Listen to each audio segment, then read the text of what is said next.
slave market of Avaris, crown city of Egypt, home to the Pharaoh, God to his people, welcomes the chief steward and the head of Pharaoh's guards, the most honored Potiphar!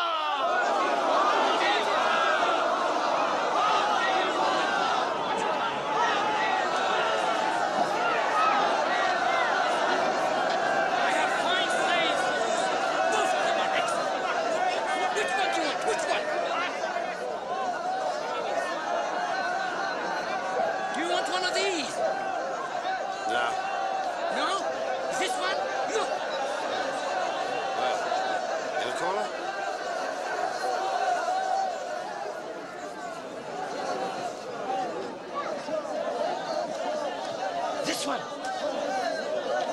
Ha-ha. This one, sir. He's the best, sir. He's a fine slave, sir. Look at that fine head. Look at those shoulders. Look at that back. Those arms. He is perfect. Ah, teeth. Young. He's healthy enough, but probably never done a hard day's labor in his life. Ah, but he can be trained, master. He's submissive, he's obedient. You do anything without a whimper. And he knows his place. Never opens his mouth except to pray. Is that true, boy? Answer the master. And to whom are these prayers addressed? Which gods? Only one, my lord. Only one god. Must be very poor indeed.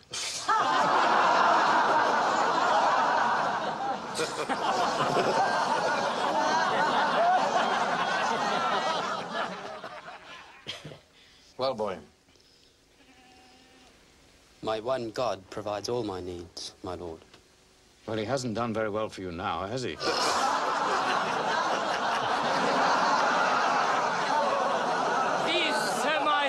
Are a superstitious lot, my lord. These what? Semites. Semites? Semites. But when they are not praying, they work very hard. Hard workers, are they? Yes. I don't know. What do you think, overseer? I can knock the piety out of him, master. I know that. When I finish with him, you'll need a city full of gods. He's young. There would be 10 more good years in a slave like this.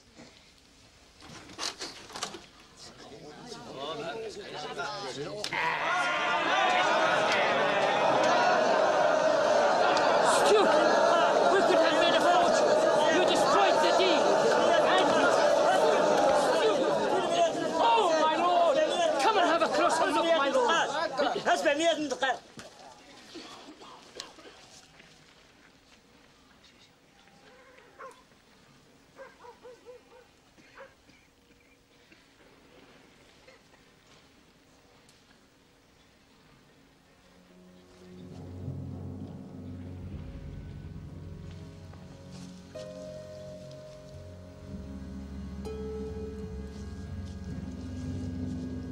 The boy's amusing. For a good price, I'll take him off your hands.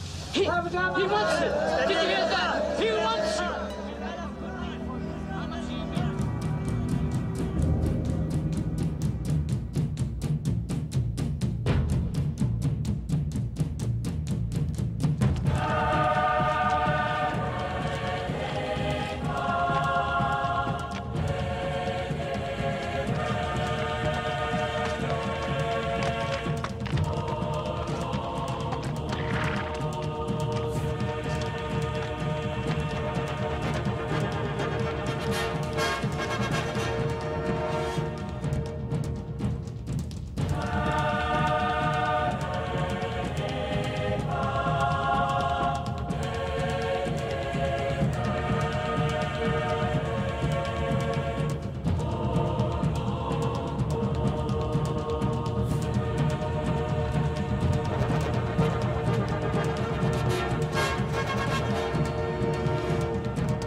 You! Sleep here. You bathe each day. The mistress likes her slaves clean and silent. She sleeps 16 hours a day. Remember that.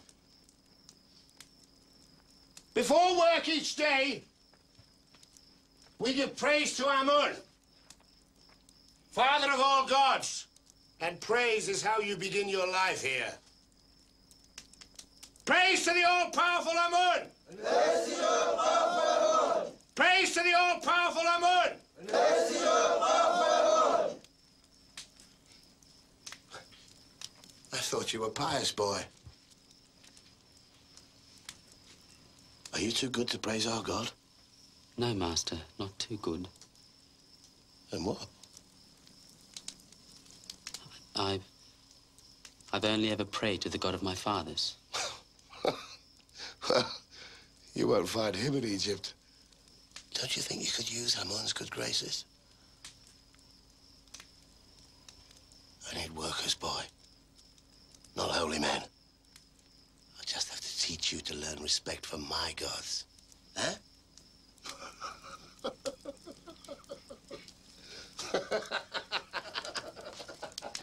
Now sleep! All of you!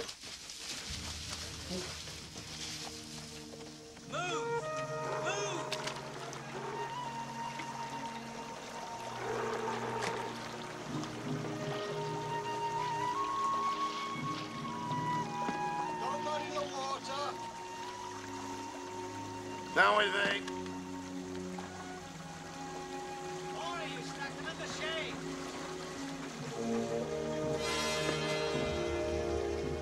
Fill the urn with water. Run, holy boy, run!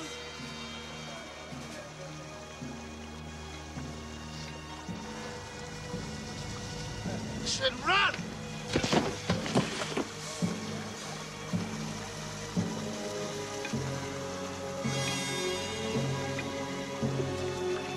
Come on, boy!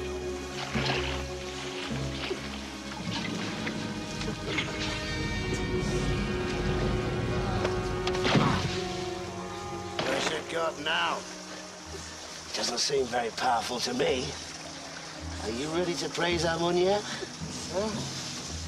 Not ready?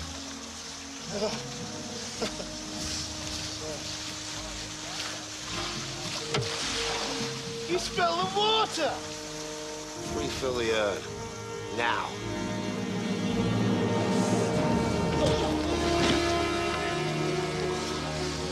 It's a fight you want, is it? Huh?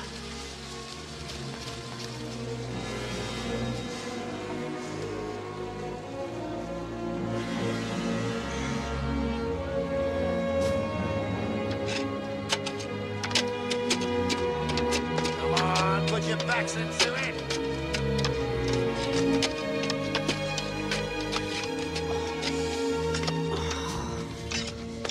Back.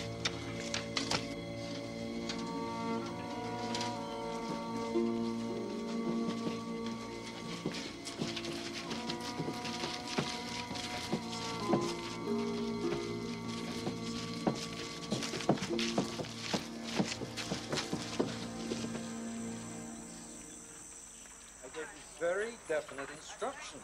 Well, I thought... All of this area should have been cleared. Look at this. Here. What are you doing, fool? I said put the bricks against that wall, not this one. Quiet, man. It is the slave who is right. They do go here. The soil over there is too porous. The shrine would sink in a month. We'd both lose our heads. Keep to the plans, Edman. Follow the dimensions exactly as I've written them. It's simple enough.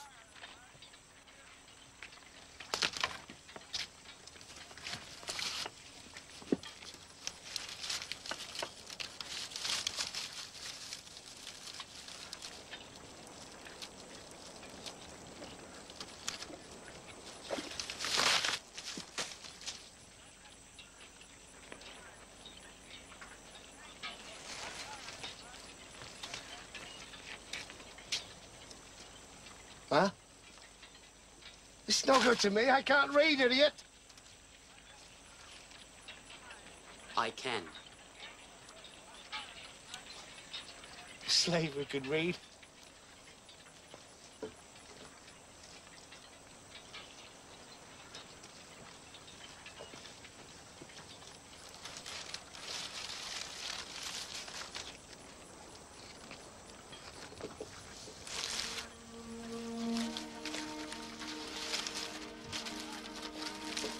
According to this, we begin here. That slave, who is he? Joseph the Semite, mistress. He understands drawings? Yes, mistress. Explain his bruises. Well, a slave's life, mistress. His lot is no different than any other. Well, it should be. A good foreman would see. This is a special man.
My wife wishes to compliment you, architect. The garden is an absolute marvel. It's quite lovely. Thank you, mistress. I wish only to serve. You've served well. I owe you a special gift. Name a prize. If it's not too forward, I should like to buy one of your slaves. The one who can understand drawings, the Semite. Potiphar, I thought you said you favored him. I did. Yes, and the good architect is correct. We underuse a slave of his skills. His manner is gentle, quality lost on ordinary labor. Bring the Semite slave. Semite! Here! You tell me I did well the day I purchased you. I am grateful, Master, that God chose to be gracious to us both. What? Surely you remember, Master. He speaks incessantly of his God. I'd be careful if I were you. You worship as you like in Canaan, but in Egypt, only Pharaoh, son of Ra, is God. Is this insolence, boy? No, Master. Good. I serve you with humility and honest labor, but I cannot deny my God. A slave who insists on his own ways. What do you make of that, wife? We have enough fools who pander to us. If the estate is to grow, an honest slave who can read drawings and cipher would be a valuable addition. Especially if we taught him our own writing. You see? The respect Pharaoh's chief steward commands at his own home. Slaves instruct him on religion. His wife tells him how to run his household. His wife keeps her wits about and draws attention to what she sees as good. And you see the slave as good? They say whatever he touches flourishes. Is this true? It is, my lord. Do you have a name? I am Joseph, Master. Joseph, son of Jacob. Joseph, son of Jacob. Do you think you could bring some order to my household if I brought you out of the fields? To be out of the fields, Master, I can do anything. Then out of the fields you shall be. We'll see just how matters flourish under your hands. Or the hand of your God. You'll have to name another prize.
We've already got as much in store as the whole of last year's harvest. And there's still plenty left in the fields. Joseph, how do you do it? Ednan, I don't create the crops for harvest. Must be. I know Potiphar thinks you do. Why else would he dress you in robes as fine as these? Clothes mean nothing. I'm still a slave.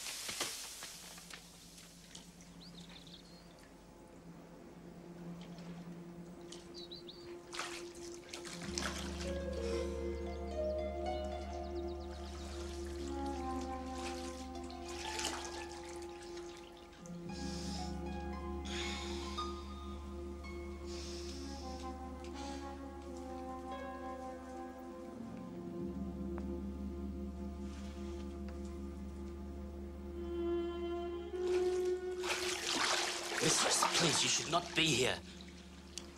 Really? Has my husband elevated you to a position where you can tell me where I belong? No, mistress, of course not. Then be still.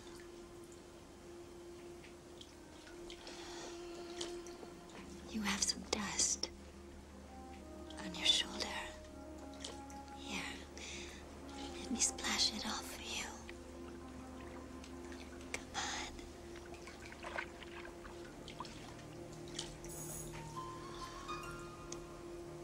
Oh. You work hard, and you have the muscles to prove it.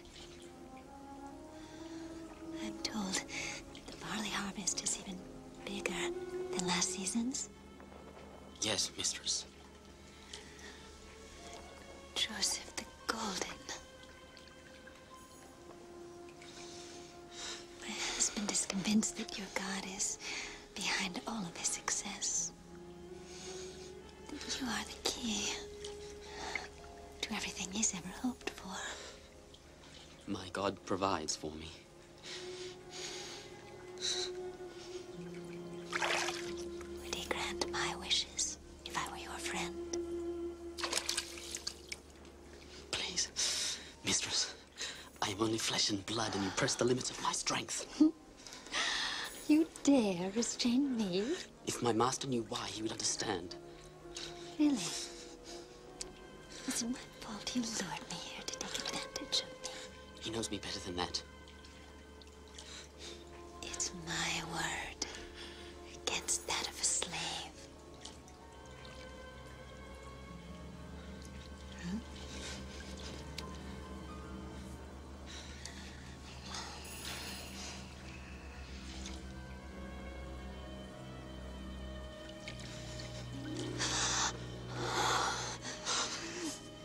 Joseph,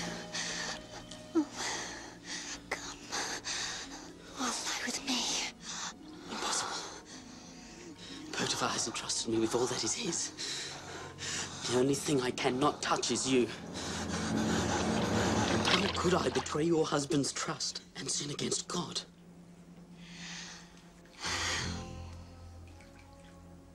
Time will come.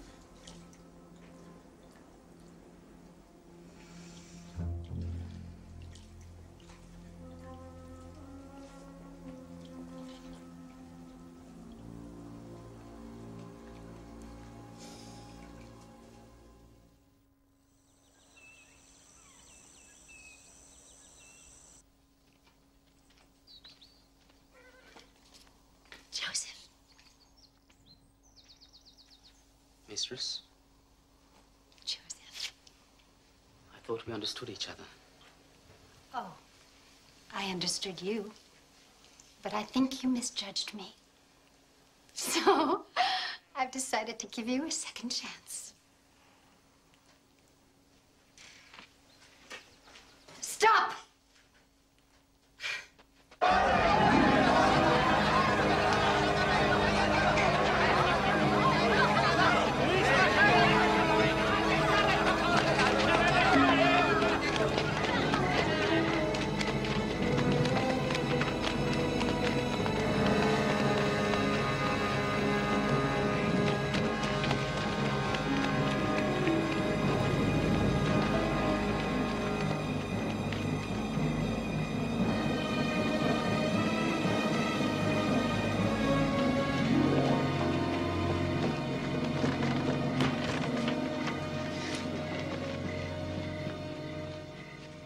Where is he?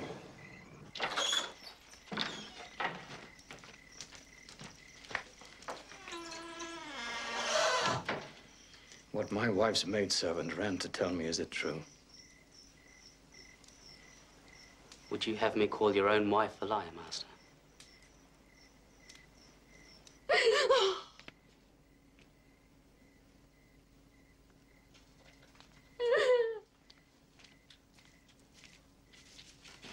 Oh, Potiphar, what took you so long? Didn't my maid tell you of the pain I'm in? Yes, of course she did. Of course, my love, but the Pharaoh has first call on his chief steward's time as well, you know. Anyway, I'm here now. And we'll right any wrong that has been done.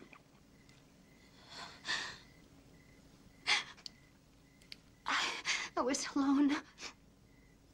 And he came here.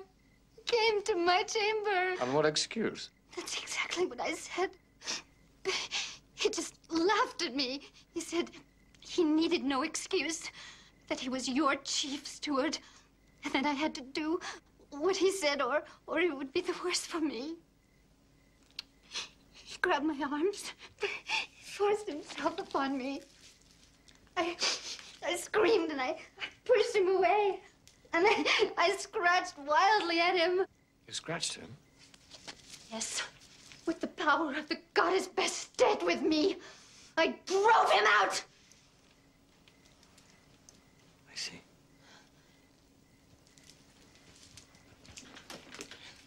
I want the full measure of the law, husband. The full measure. I want his death. Go, leave me with the slave. Come.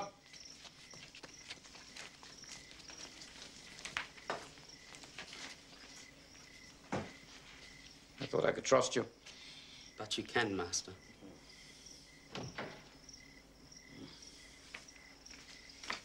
If anyone approaches, keep your hands behind you. Thank you, Master. Now explain yourself. How, Master? She accuses you of the vilest crime, Joseph, and demands the full measure of the law in vengeance, which means your head. And a man guilty of that crime would deserve nothing less. So you deny it? Yes, of course. But who would believe a slave pleading for his life? I deserve better than that from you. I've treated you more like a son than a slave. Trusted my entire estate to you. Made you the law of my house in my absence. You a slave! But your lands prospered under my hand. Which is why I'd rather not see you dead. Take me years to find another like you. Is there nothing you can say in your defense? Only if you allow me to speak openly. As though I were a free man. So be it.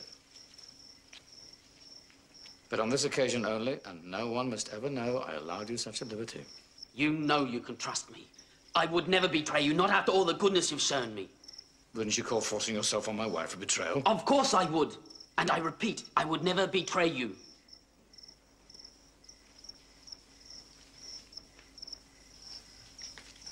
You're saying my wife's a liar? That's not my place, Master. But whatever happened to her was not by my hand. I could not do such a thing. No, you couldn't. It goes against everything I've ever seen in you. By all the gods, why this now? When things are going so well for my house. Give me a reason to believe you.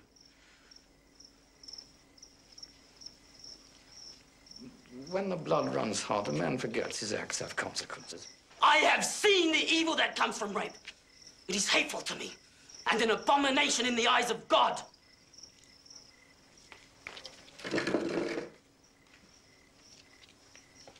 Tell me more. Tell me more. Give me a way of proving this isn't the way of a man like you. These are old memories, Master. Thoughts of a better time before my slavery. And thoughts of a great pain. If you value your life, Joseph, you'll share them with me.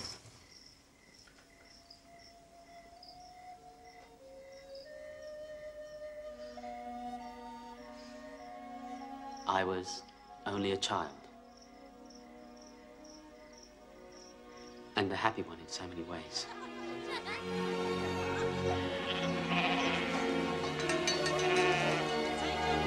Father! Father! During a long and hard journey, the Lord, our God, watched over us and brought us to a fertile plain near the Hivite town of Shechem. Joseph, gather the others. Here, my father Jacob said we should raise our tents. Quick! Father says you must come. There were my 10 brothers, Reuben, Simeon, Levi, and Judah. Dan, Naphtali, Gad, and Asher. Issachar, Zebulun.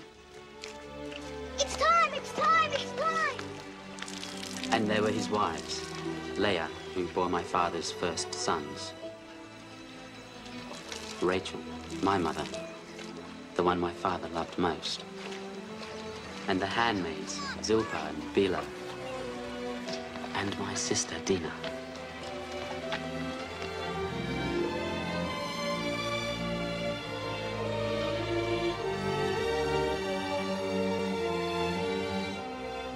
It was a happy time, Master. A feeling we had finally come home. The Lord is truly our shepherd. He has fulfilled the promise made to me at Bethel and has led us safely back to the land of my fathers. The Lord is my God, the God of Israel. El Elohei v'Yisrael. El Elohei v'Yisrael. El Elohei v'Yisrael.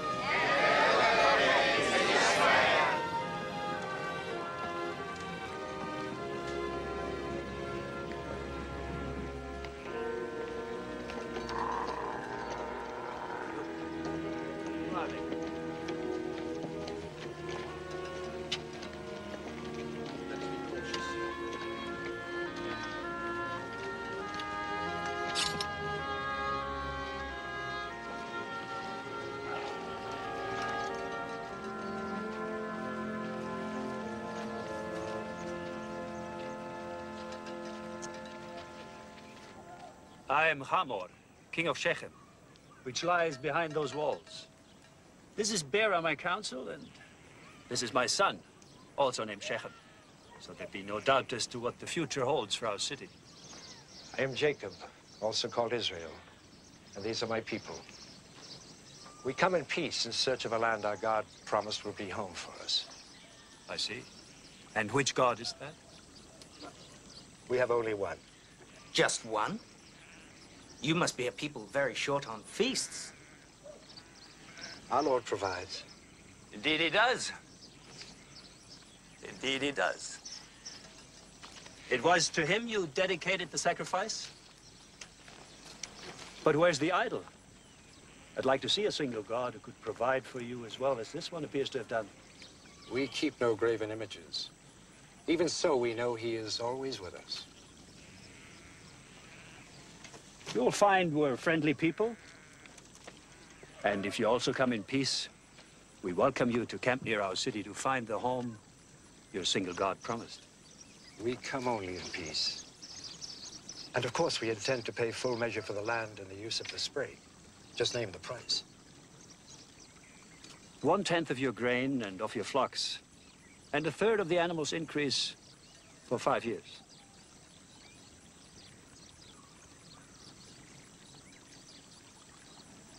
Done.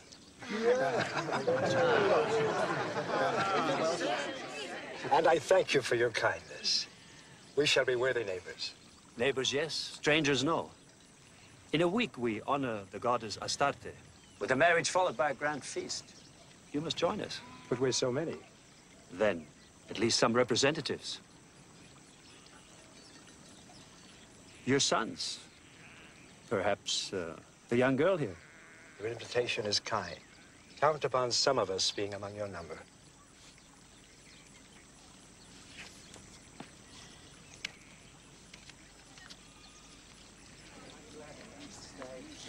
I don't like it.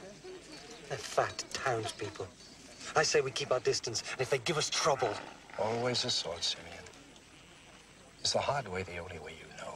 It's the surest way. No, the only sure way is the way of the Lord. As he has brought us thus far, he will continue to guide us.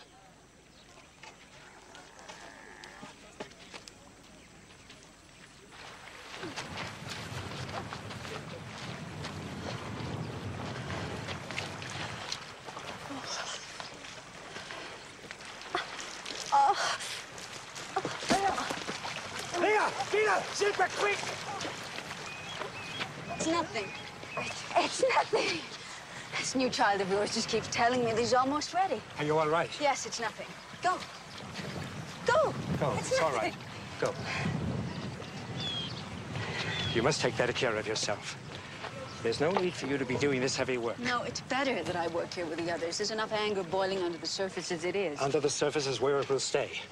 Why else settle here, even pay more for the land than it's worth, if not to give you a chance to rest before you give birth? Because it's also proof that the promises are coming true. We will inherit the land that God promised to Abraham. I know that you accepted his terms so that I could be settled when I have our second child. But Jacob, the others know it too. Rachel, I've made no secret of my love for you.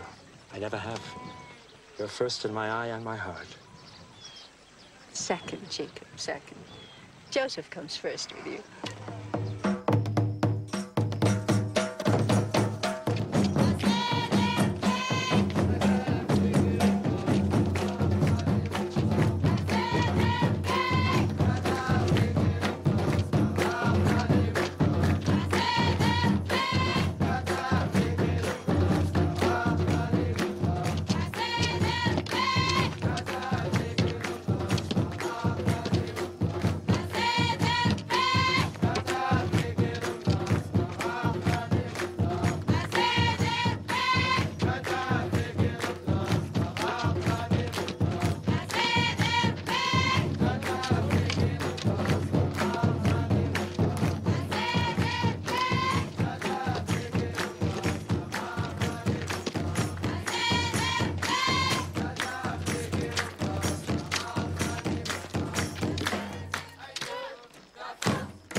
Wait, my dear.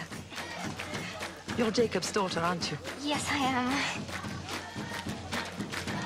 Let's sit here.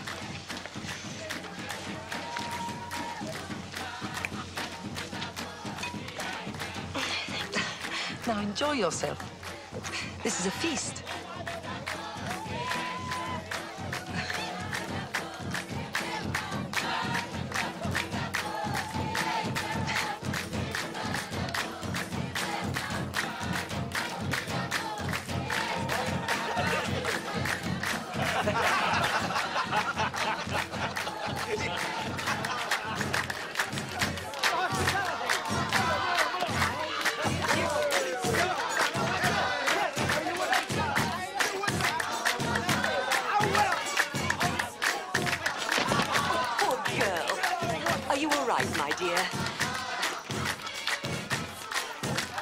Don't worry, I'll see to her.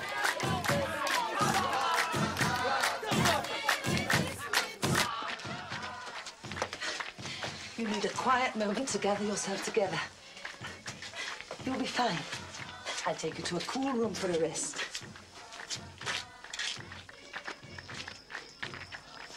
You need to rest. Lie down here for a while. You'll be fine.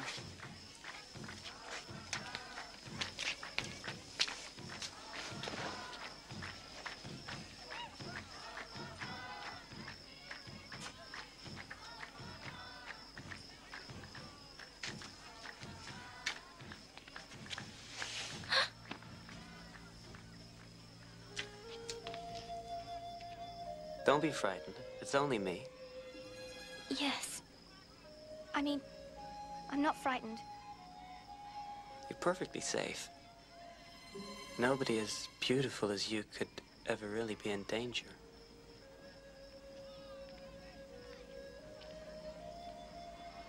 You're a woman who can have anything she wants. Yes. Well, not really a woman, just a girl, really. No, a woman. Whose face haunts me at night, whose smell makes my head spin. Please, I have to go. I shouldn't be here. This is exactly where you belong. With me. Hmm? Stay away, brothers. Simeon!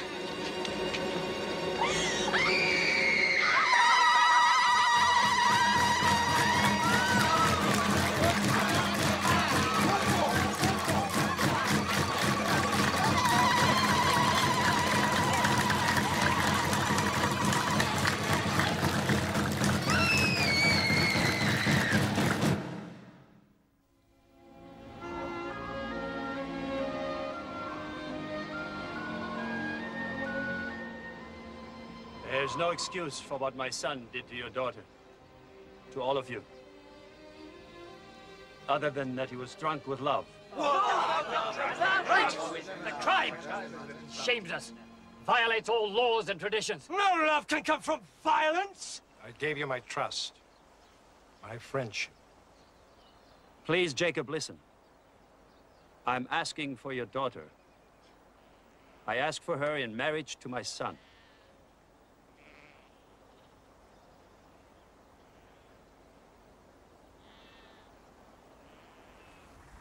I'll do anything, whatever you ask.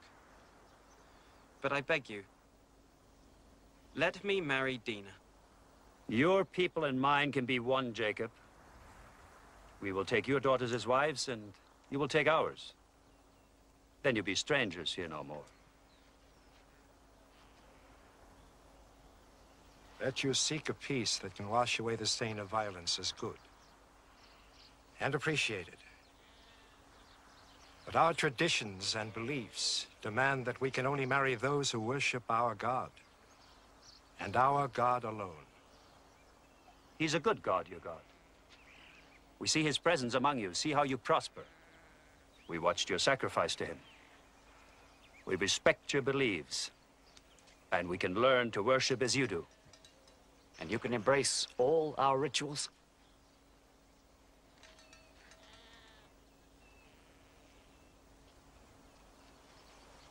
We both have much to think upon. Until tomorrow, perhaps. Until tomorrow, then.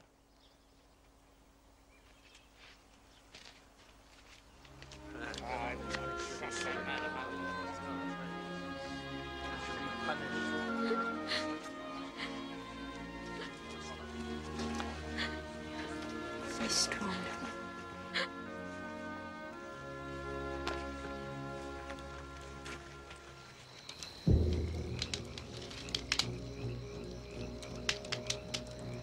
Is it that simple? They take our sister for a whore, and the reward is we embrace them, make them family, masters of our women's dowries. Not if I have a say in it. But you don't. None of us do. This decision is for our father alone. I've heard enough. You're like the women clucking away. Good night, brothers. He's right. It is Father's decision. Yes.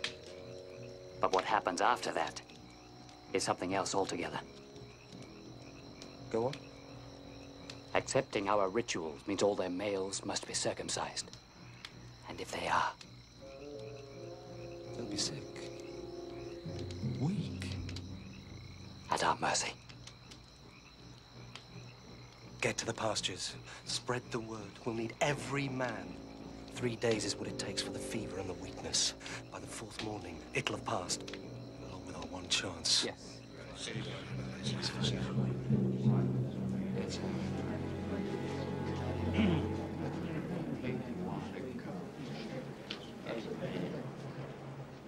Well, Israel, have you thought upon it?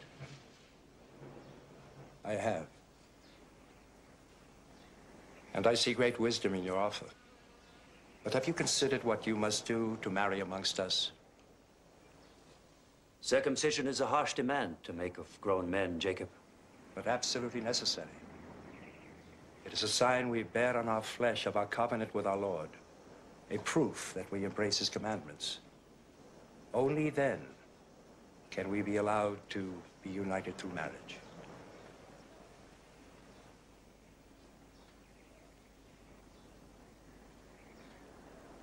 So be it. Our men shall be circumcised, and we shall be united in peace. A new and strong people.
Madness!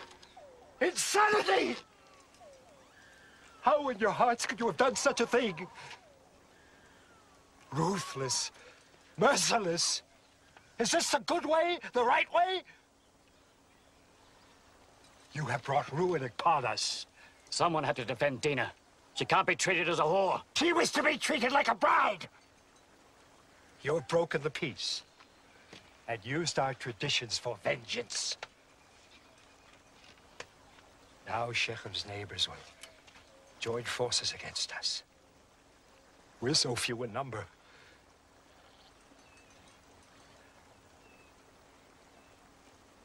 Gather our things. We must leave this place. We must leave this place! Gather our things!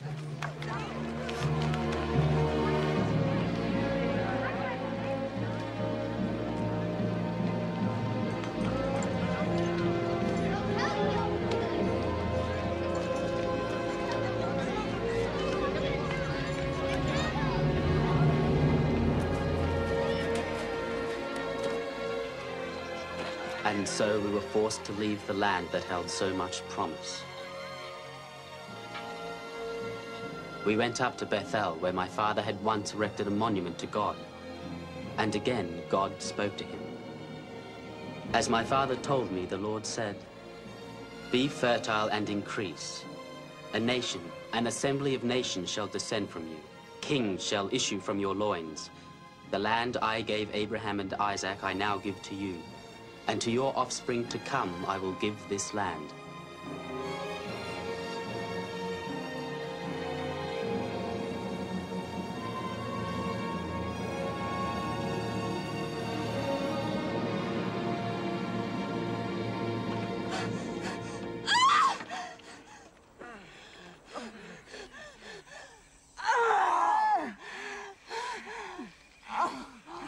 Push! Push, Rachel, push!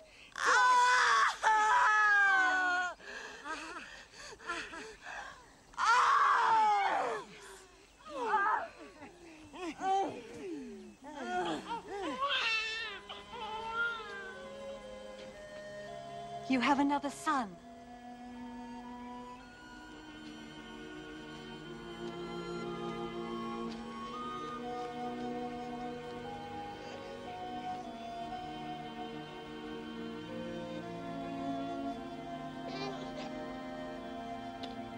Rachel? Rachel? Stay awake, Rachel! Jacob! Rachel? My sister! Rachel! She's dying! Oh.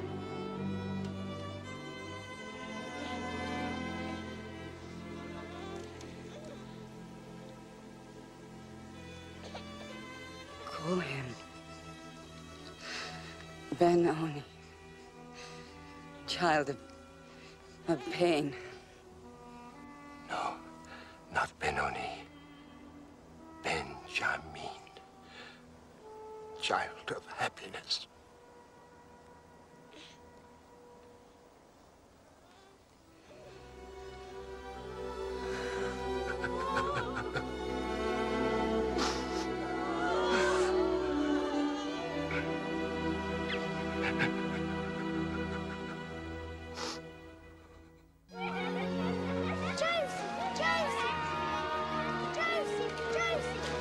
Benjamin!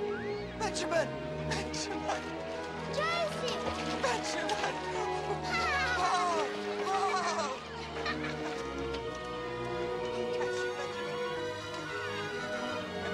Whoa!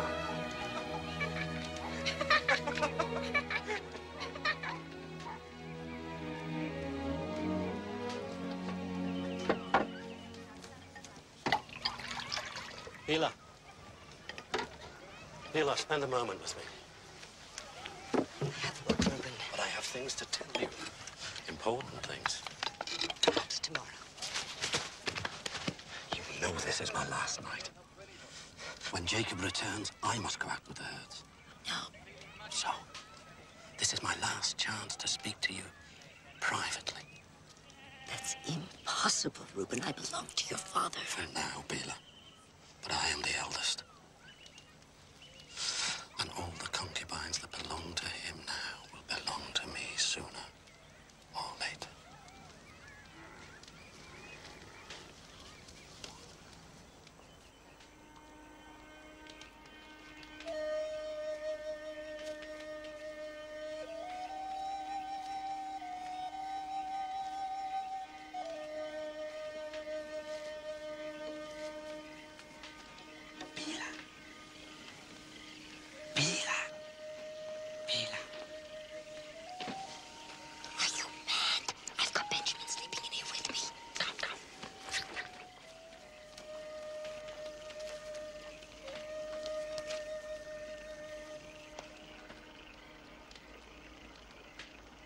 I thought you should know.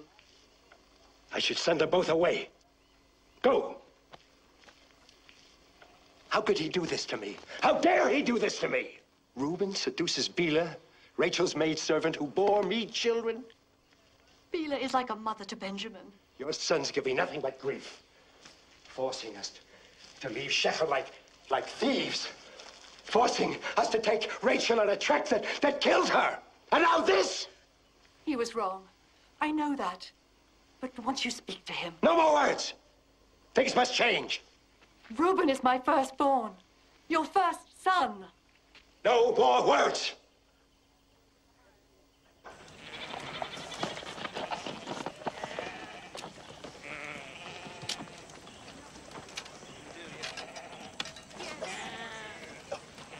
One phase of the moon, then you return to help with the harvest. Be careful. Be alert. While you are gone, Joseph will be in authority. You will hear his words as if they were mine. Joseph! Is this a game, Father? I am the eldest, and the one who shows me no respect. You and Bela shamed me before the entire camp. Simeon and Levi betrayed my word at Shechem. If my sons will not honor me, I cannot honor them.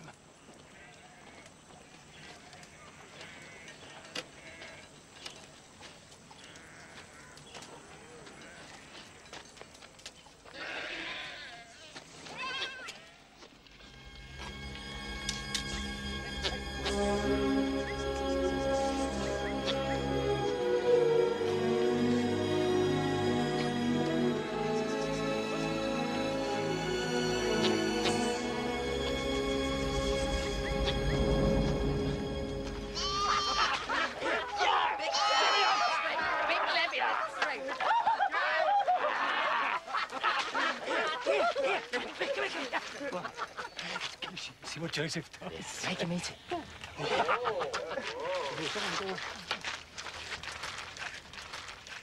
Meat for supper, little brother. Meat? From where? A sheep. You can pick the one for slaughter if you like. Me, never. Come on. Father specifically forbade us from... Well, he's not here, is he? He's not stuck out here alone, baking under the sun, living on dried fruit. Here's a nice fat one who'll stick to our ribs. But what will you tell Father? He won't find out. At least he'd better know. No wagging tongue. You'd like that.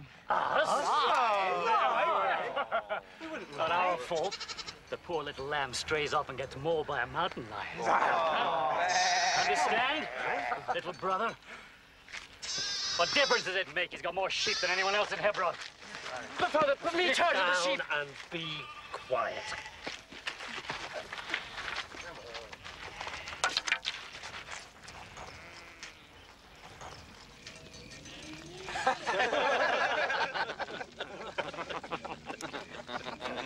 Come on, Joseph. Have something to eat. It's only a lamb. Poor little thing, mauled to death by a mountain lion. Eat. I'm not hungry. Look at the hide. Any fool can see it was killed by a wild animal. A close look. Hey!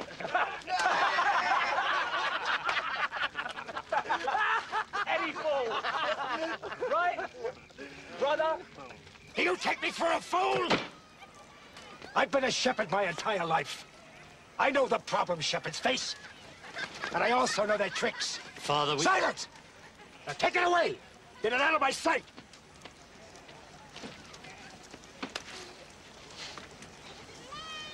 At least now we know what to expect from Joseph.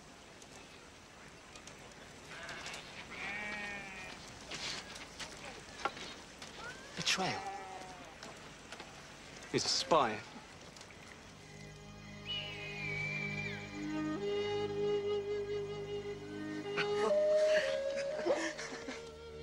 He certainly looks like a prince. So tall and strong. Oh, Jacob, it's beautifully made. Only his mother could see him now. It's wonderful. Surely I don't deserve it. None of his brothers have anything this fine. None of them deserve it. He does. He has proven his loyalty and responsibility. He has earned the coat, just as he's earned the succession. Now, leave me alone with him. Go, all of you. Go.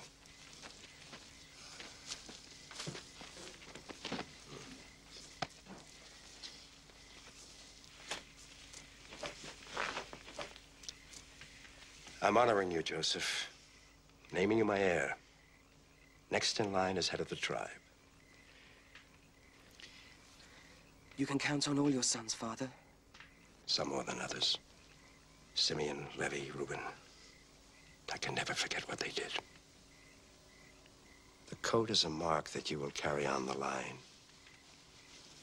When you wear it, remember, it is a robe of honor.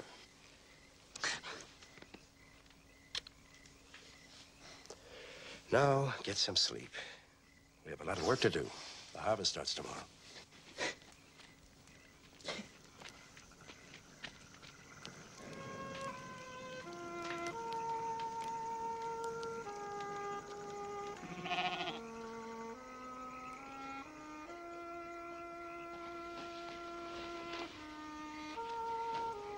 Joseph, tell me again what our mother was like. She was gentle, kind, loving, and very beautiful. More beautiful than Leah, Zilpah, and Bilhah. Yes, much more. Is it true that I killed her? Of course not. Where did you ever get such an idea? I heard some of the women say that she died because I was born. That's foolishness, Benjamin. That's not why she died. Why then? I don't know why, Benjamin.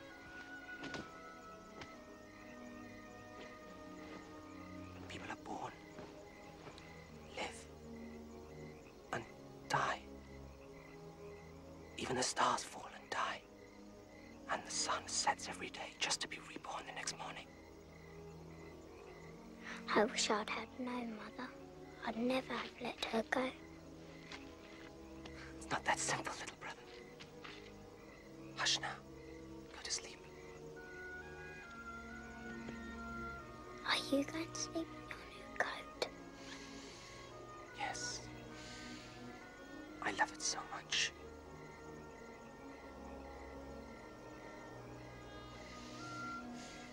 I must sleep now. Tomorrow's harvest. Hard work.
So, then, we all began to bind our sheaves and brought them together and set them upright.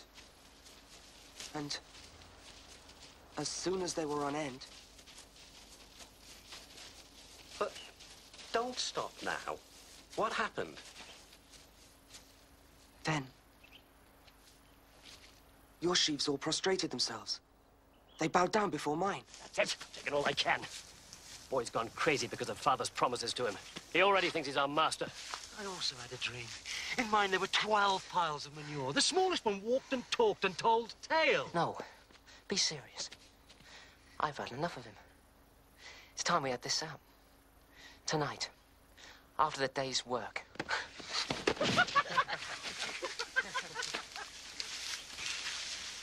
We'll see what Father thinks about this.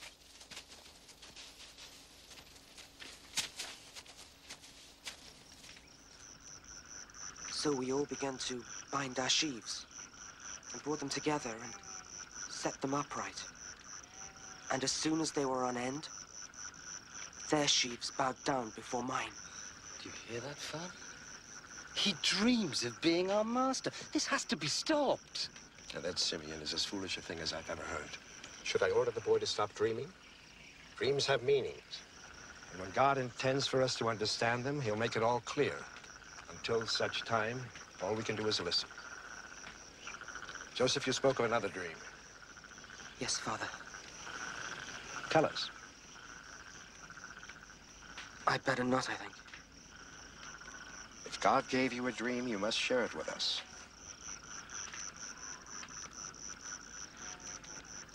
I dreamt the sun and the moon and the stars paid homage to me.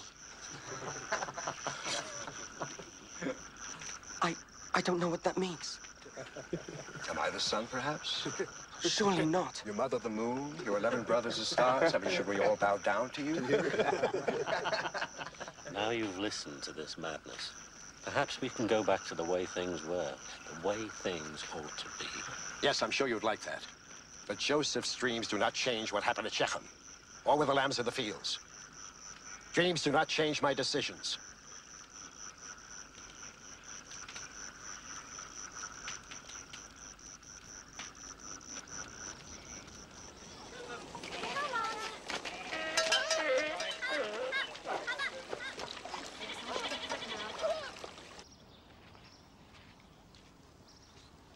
I'm sending you to see how the flocks are doing, not to a feast.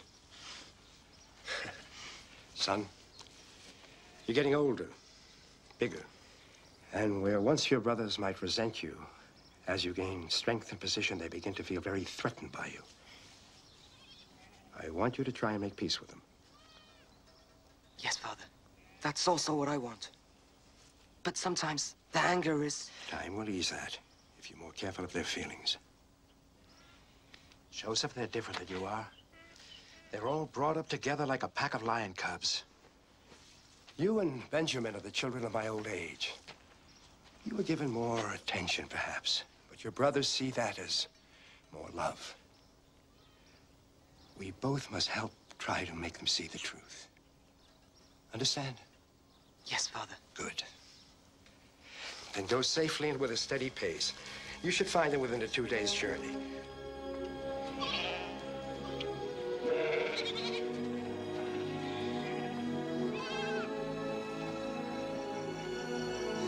Each night grows colder than the one before. We have another cycle of the moon before we can return. I'm in no hurry. Only thing waiting for us at Hebron is our new master in his wonderful coat. Come, little sheaves. Bow down before the great man Joseph. Come on, bow! Mercy! Mercy, master, please! Have mercy upon us! A wild animal tore a little lamb to pieces! Please, please! Oh, we are innocent, oh great Joseph. Please have mercy upon us. No, my brothers. I'm in no hurry to see him again. It's peaceful here. Unless he comes looking for us. I think we should move west. What makes you think the pastures will be any better somewhere else? We'll move west tomorrow, to the region near Dothan.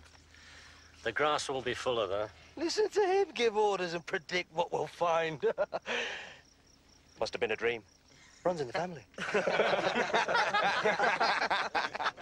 The only thing I dream about is women. But I do know that if we move on, no one will know where we are. And no one will be able to spy on us.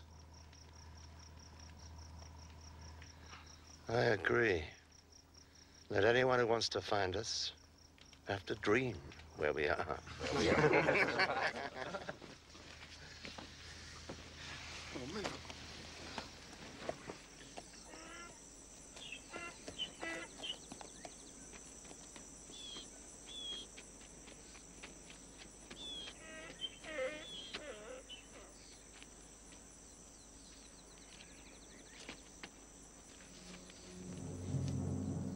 What are you looking for? I'm looking for my brothers. They're pasturing the flock somewhere near here. They moved on. I heard them say they were going to Dothan. Thank you.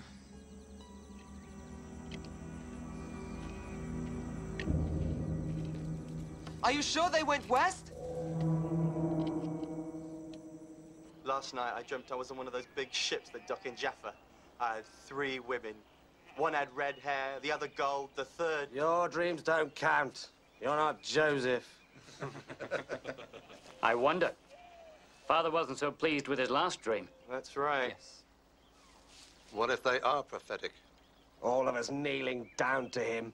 Father, too. Sickening. Stop it. It's only a dream. We'll end up bowing and scraping to him, crawling to beg for favors. Stop it.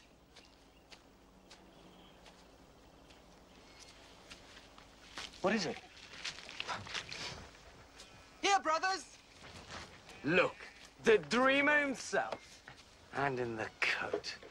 I swear I could rip it from his back. Father sends you fresh food!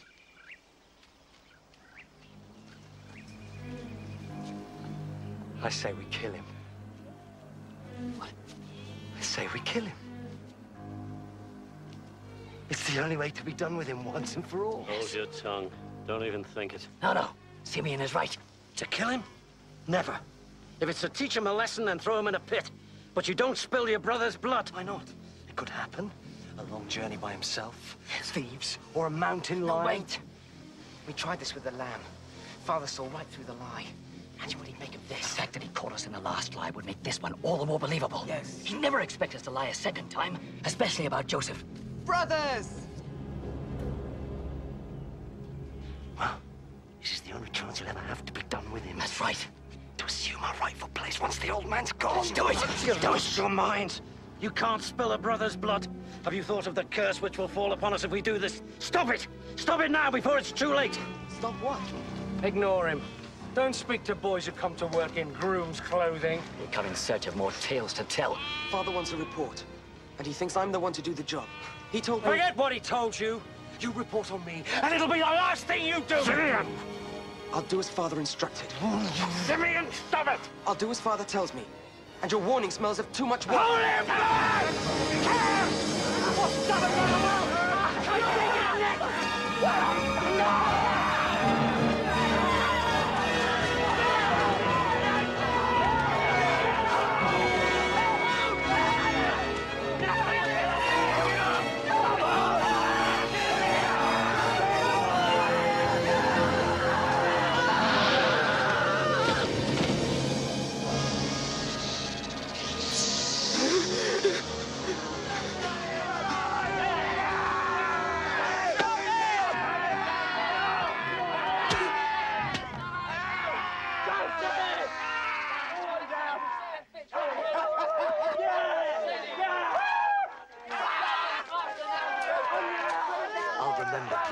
I'll remember that when the time came to act for ourselves, you weren't there.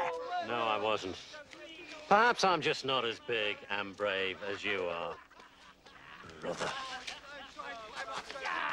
You're letting him go? And what if he tells our father? He won't do anything. Not Reuben. He stands the most to gain from all this. With Joseph gone, who else will our father put in line to replace him? He'll be back.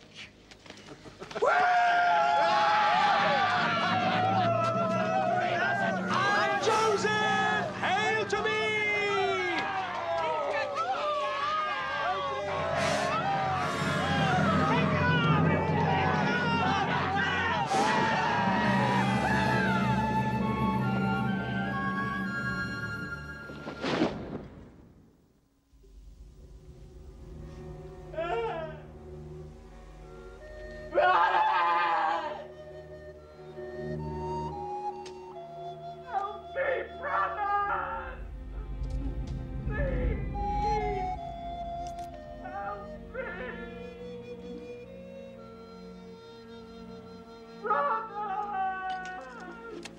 All of you! Sitting and moping like women. What's done is done. Now let's get on with our own business. The boy is our business. Was, brother, was. There's no turning back now. And if we pulled him out? From the well where you helped me throw him and have him tell Father what we did? At least he's not dead. Well, we could always tell Father we're just trying to teach him a lesson. And Father will teach us a thing or two. The flocks are his, the tents, the food, everything. I've worked too hard to be disowned and left with nothing. No, brother, we'll have to see this one through. Because what our Father doesn't know can't hurt us.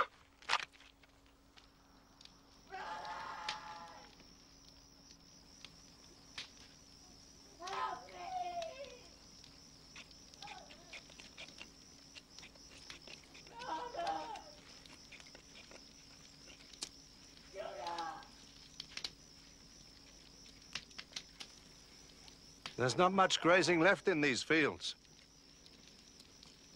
Simeon, I think it best if you and Levy take part of the flock to fresh pastures near Shechem. So you can fish out the boy and throw the blame on us? Never.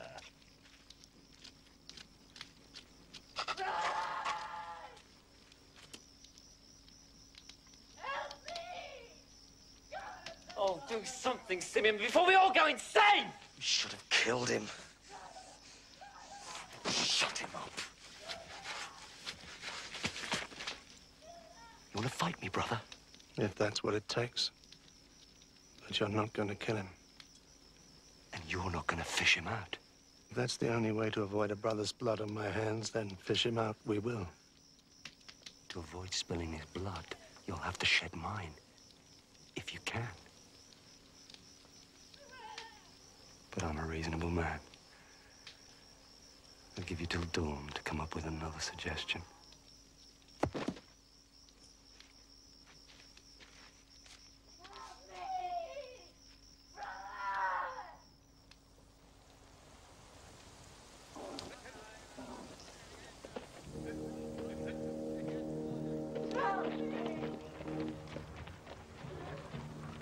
Ishmaelite traders!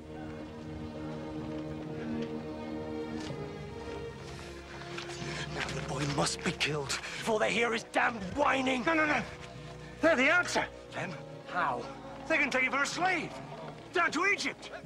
Then at least he'll live and our hands will be clean. If he escapes, comes back and tells Father what happened. Ishmaelite and Egyptian slaves don't escape. They'd pay for him. There's money in it for all of us and no blood.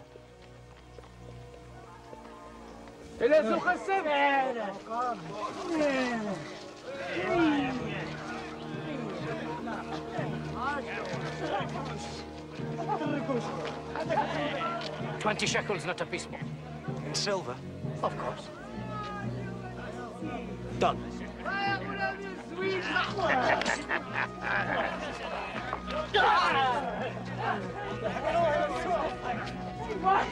What is it?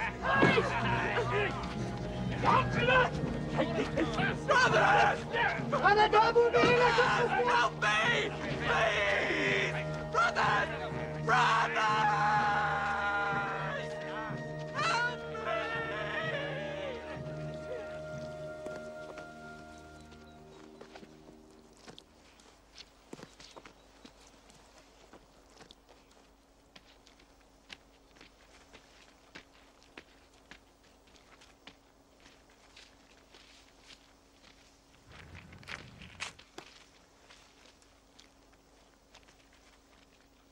Come to save him.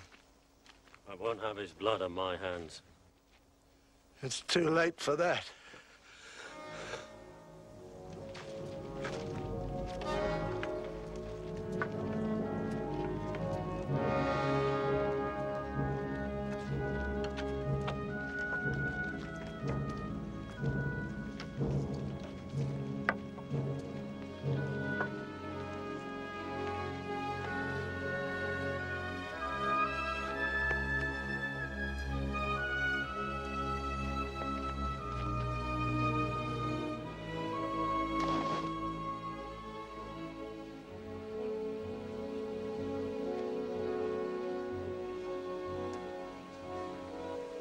I found this on the road.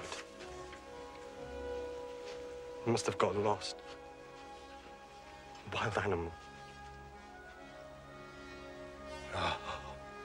No! No! No! No!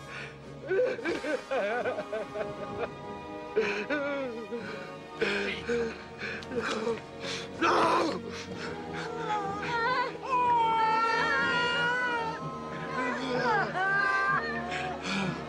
What's left of me if Joseph is dead?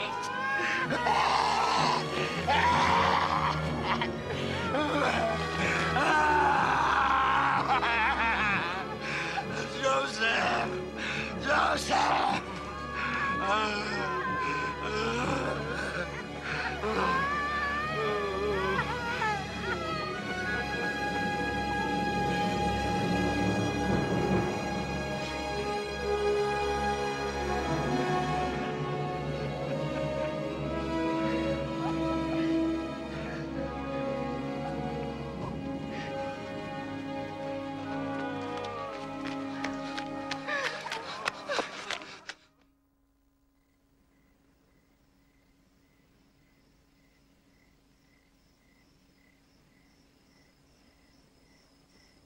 Here then, Master, is my version of events.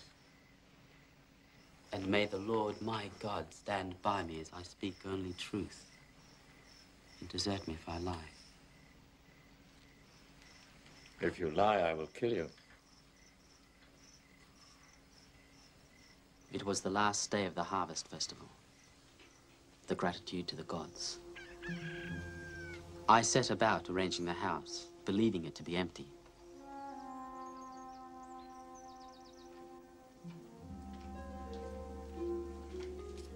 Joseph. Mistress, Joseph. I thought we understood each other. Oh, I understood you. But I think you misjudged me. So, I've decided to give you a second chance. Stop! Joseph.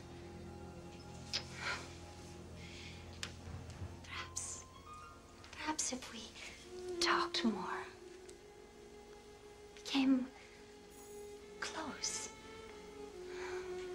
perhaps you might see me differently. You might see how melancholy I am. My husband is so busy all the time. Loneliness is a terrible thing, Joseph. I know you hurt, but You are not a common man. Where does the mystery come from with you? Where are you from? this house is my home now. Tell me about your father. You once said he was a prince. Does he have many herds of animals? Servants, fields? Yes. So he is a powerful man. Do you think he is happy with his wealth? I don't think my father's wealth brings him much joy. Then what would? I expect if he could see me again. No, your freedom is within my gift. Yes. But I can't. It would offend God. You know you want me. Look how you're shaking. You want me as much as I want you. Come, Joseph. Come lie with me. Leave me! Stop! Who do you think you are, you fool? You dare lay a hand on your mistress? Ah, my husband would kill you for this.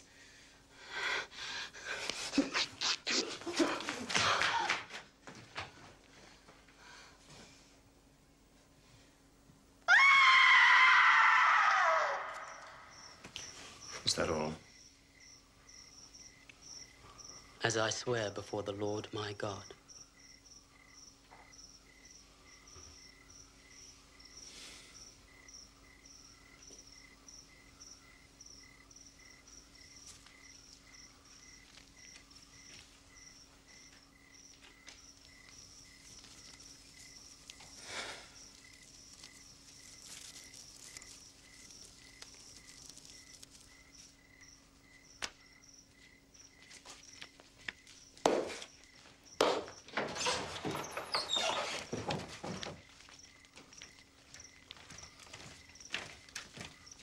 Summon the household.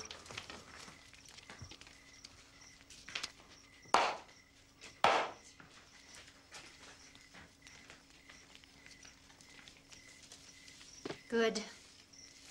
Let them all hear him sentenced to death.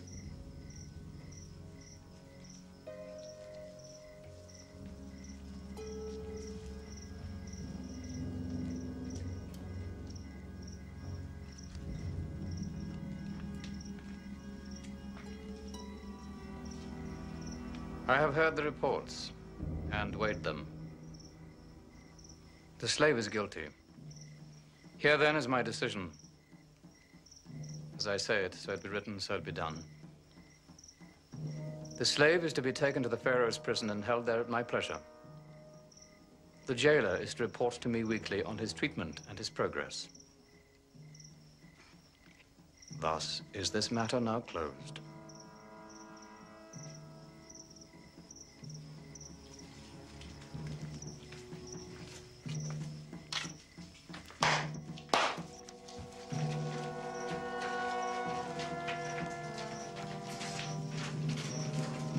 Bring him.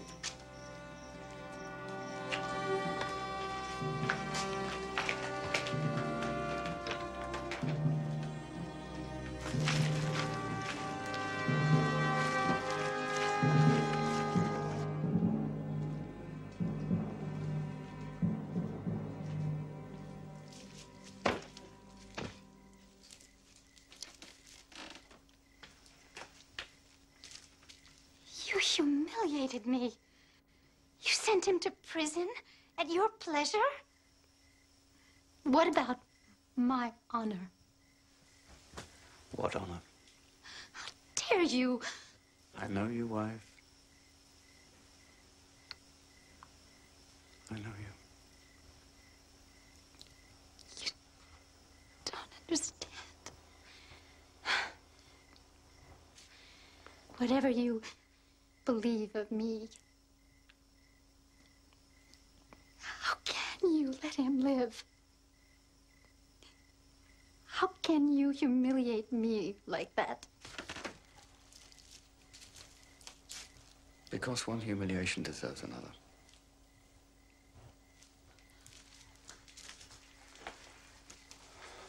Wife. Anyone who knows Joseph also knows that if he swears by his God, he's telling the truth. What is more important to you? His God or my good name? The truth? The truth. Yes, that's what matters. Well, then, you might as well set him free. Complete my shame.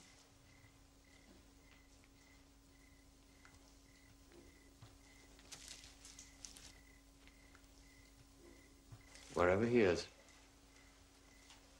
whatever happens to him, he is free. Because his God is with him.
Potiphar, chief steward of the Pharaoh.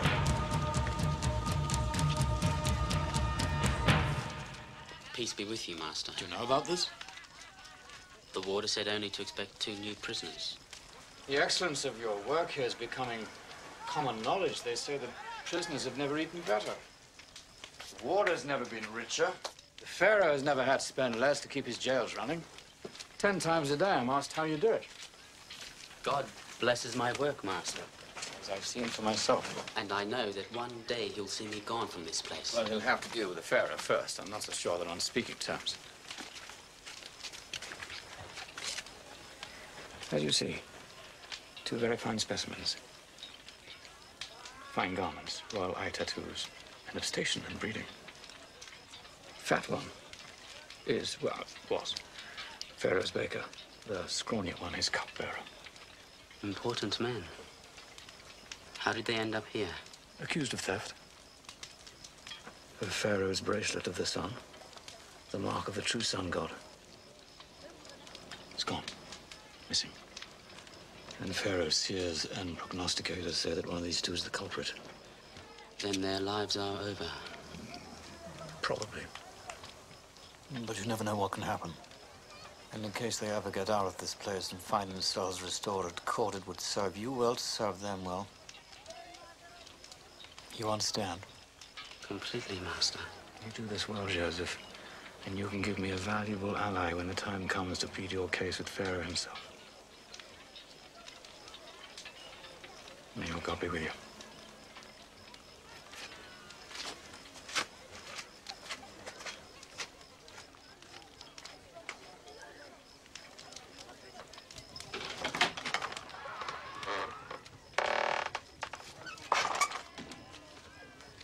I am Joseph, my lords. I have been instructed to attend you during your stay here. Are you the warder? No, my lord, his servant. You must be the Semite who does the warder's work for him. I am honored that you know of me, my lord. Huh? Yes. The court knows how well you serve your masters. And their wives. There are many stories that have no truth, my lord. Are you calling Potiphar a liar? Slave? No, my lord. Are you calling his beautiful wife a liar? I accuse no one, my lord. Really? Well, I accuse you, slave. I accuse you of staining Potiphar's wife's good name. Of calling Potiphar a liar! Guard! Guard, come here! Beat this man with your whip. Careful, my friend. We are in his prison. His prison? He's a slave. Potiphar will thank me for punishing such insolence. Don't look to this slave for permission. I serve in the court of the Pharaoh, God on earth. Do as I tell you.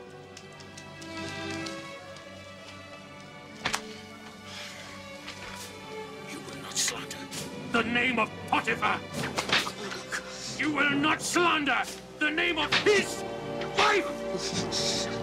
He will praise me for upholding his honor. Slave! Slave! Slave!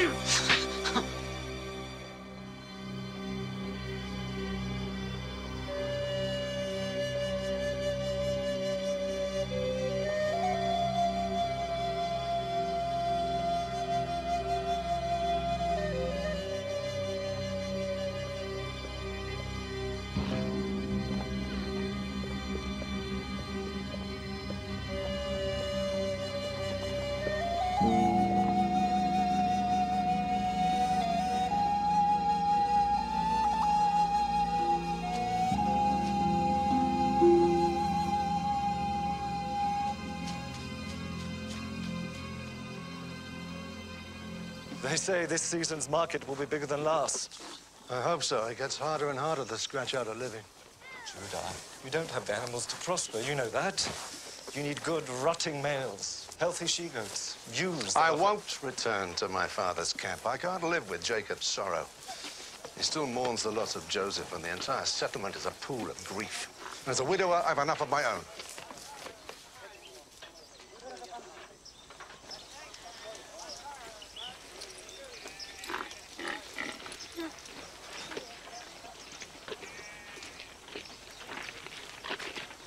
I will give your camel water, master.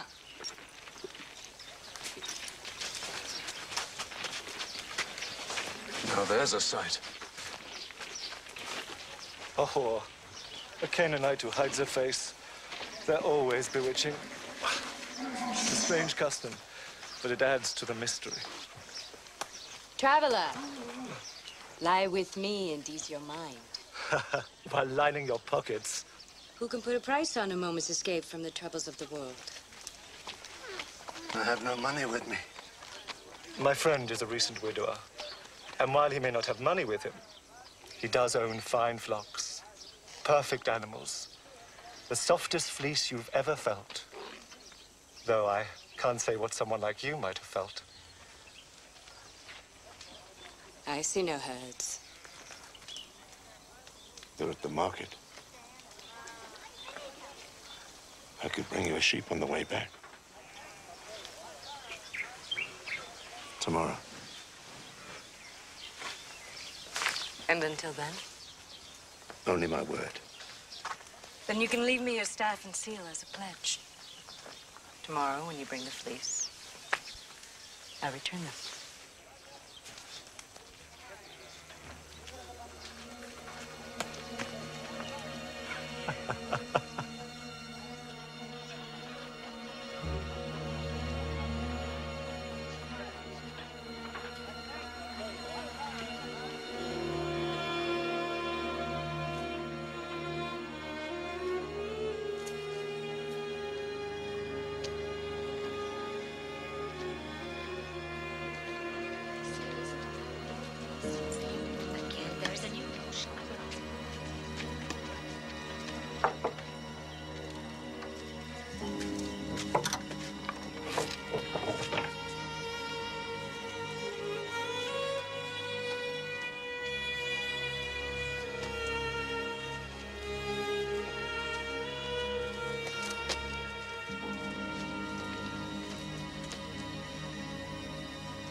Life is hard on you? A barren daughter-in-law that buried my first son. People die. They do. But as is the custom with my people, I forced my second son to marry her so that his brother's wealth would not be lost. And he too died. Misfortune indeed. You have other family? 11 brothers. Once there were 12. But the second youngest was taken by a wild animal. And ever since, not a day passes but my father sheds a tear at the youngster's memory. His sorrow was so thick I had to leave and start my own encampment. You grieve as if the boy's death was your fault. Never. In no way. Why would you even think such a thing? No injury intended.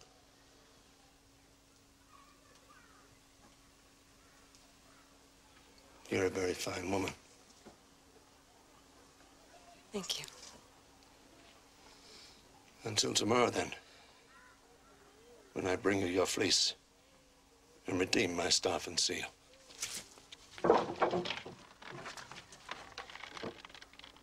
Until tomorrow.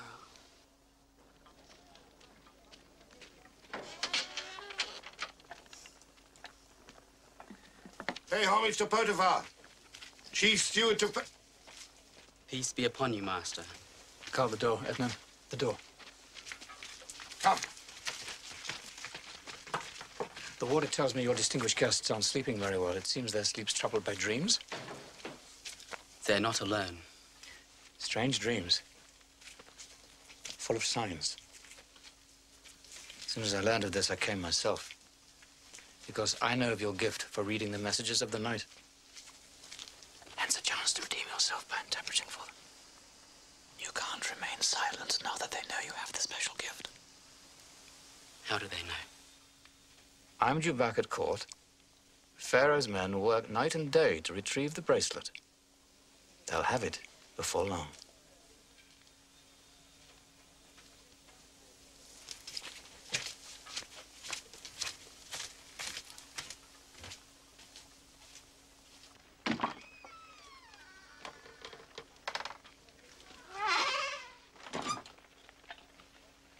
I hear you have the gift of second sight. At times, Master, when God sees fit to grant it. How low have we fallen, listening to the ramblings of a Semite slave? The ability to interpret dreams is a gift from God. Then why don't you see how well he could do for you, Vintner? I intend to. Be seated, Joseph.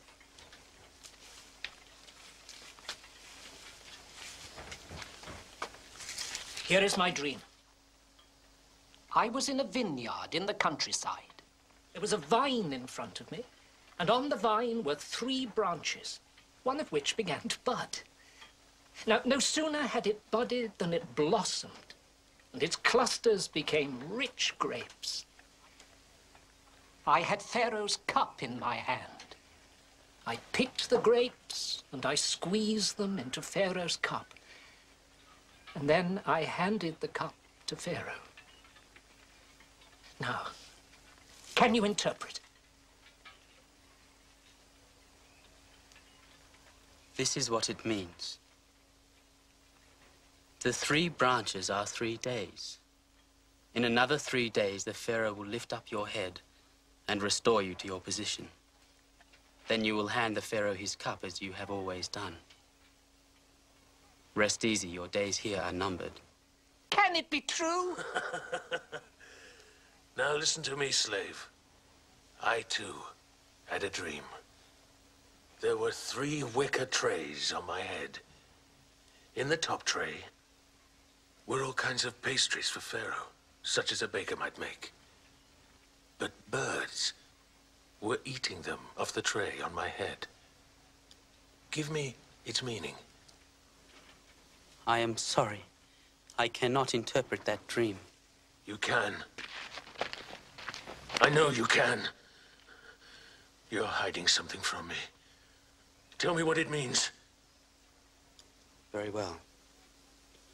This is what I believe your dream to mean. The 3 trays are also 3 days. In another 3 days, the Pharaoh will lift up your head as well, by hanging you from a gallows.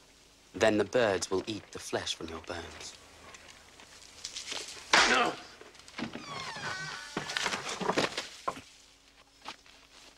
The Pharaoh's bracelet has been found. Warrants have been issued. What does it say? She promised she'd be here. More to your good fortune, she's not. You kept your end of the bargain. If she's not here, then you get the sweet memory of her bed and get to keep your animals. I gave her my staff and seal as a pledge, remember? Come. I think I can find her home.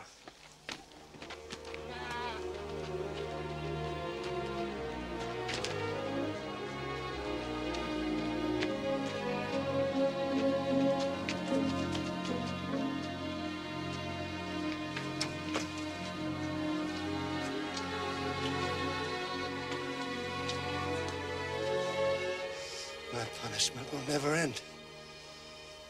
Never.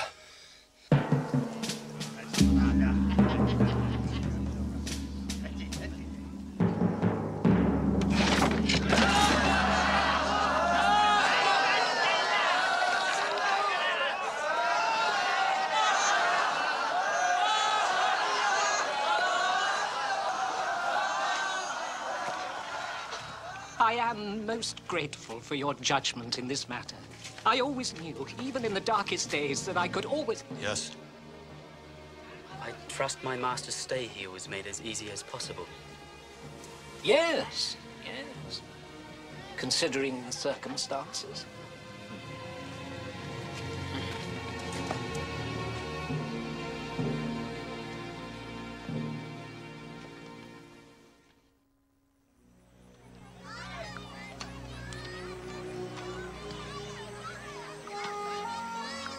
Now repeat everything you've learned, Benjamin. The table of the descendants of Terah, who was 70 when he begat Abraham, Nahor, and Haran. Father, you know I have the lines of our family completely memorized. Shouldn't I be helping my brothers pen the flocks? Their backs are strong enough for the job. For you, this is more important. You have to carry on the line. But I'm the youngest, Father. Reuben, even Judah. I've spent a lifetime showing me they're not up to the task. It would have been Joseph who would have carried on the line, but my other sons. It was a wild animal who took Joseph. You can't go on blaming the others forever. We must take our signs from God. In my heart, I know Rachel was called to give us the next in line. And with Joseph gone, that means you must keep our traditions alive. Maintain Abraham's covenant with our Lord. Blessed be his name. Now, young men, back to the tables. And the sons of Abraham were Isaac and Ishmael. And Isaac begat Esau and Jacob. And Esau, who was called Edom, took wives among the Canaanites. Father! Father! Quickly! It's Judah. Judah.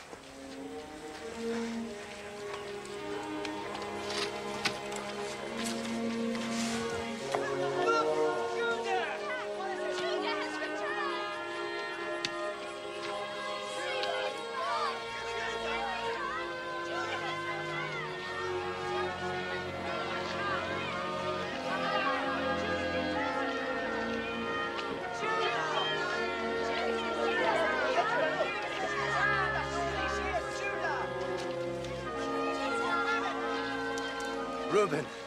Judah. Simeon. Levi. Dan! Natalie. Good. Asher. Issachar. Zebulun. Little Benjamin, not so little anymore.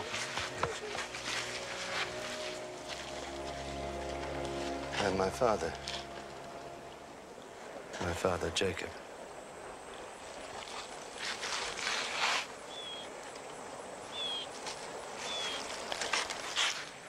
Welcome to our camp.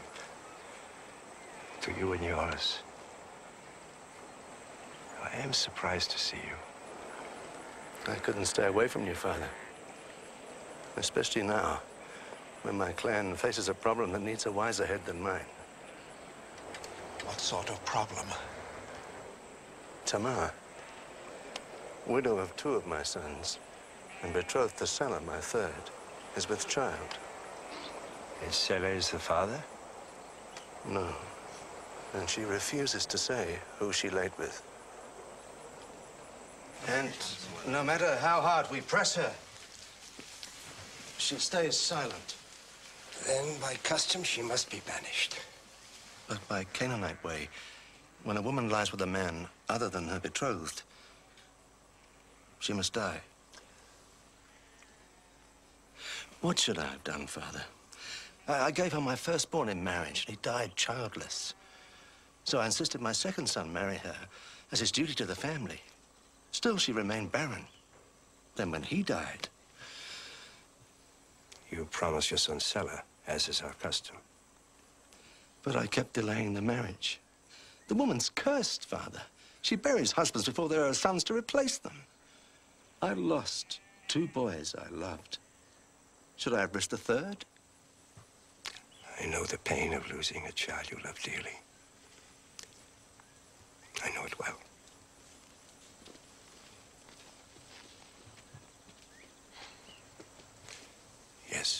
She'll speak of anything you ask, except the father of the child in her stomach. And she's unafraid. This is not our problem, Jacob. That much is true, Judah. You left this camp and established your own line. You must be responsible for yourself and the decisions you made.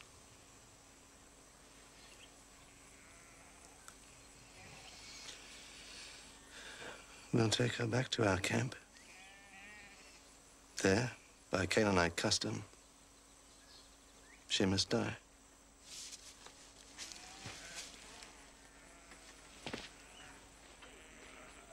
We leave at first light.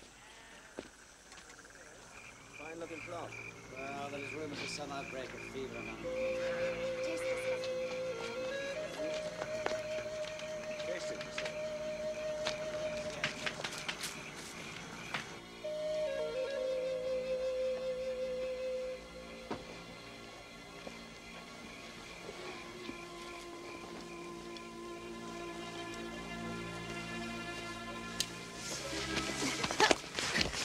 So what do you have, a knife? You think that by killing me you can save your own life? You do me a favor, whore. By trying to spill my blood, you justify my own decision to see you executed.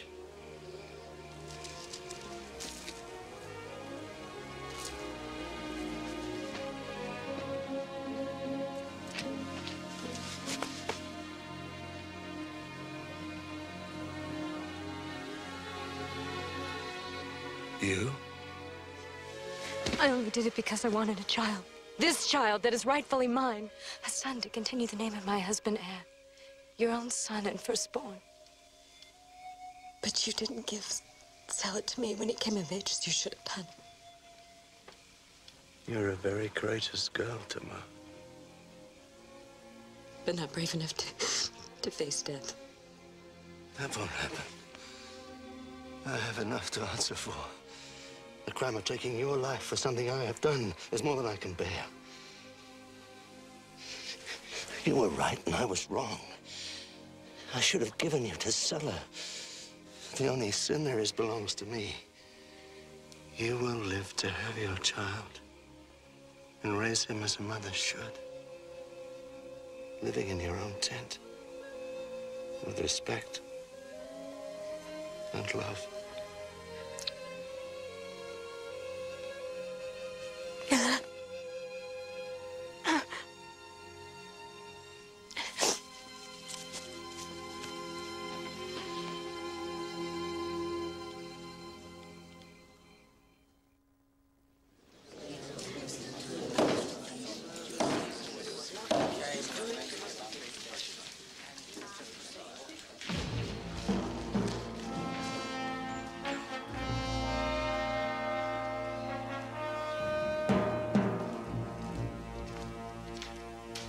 Pay heed as the god Ra walks among you.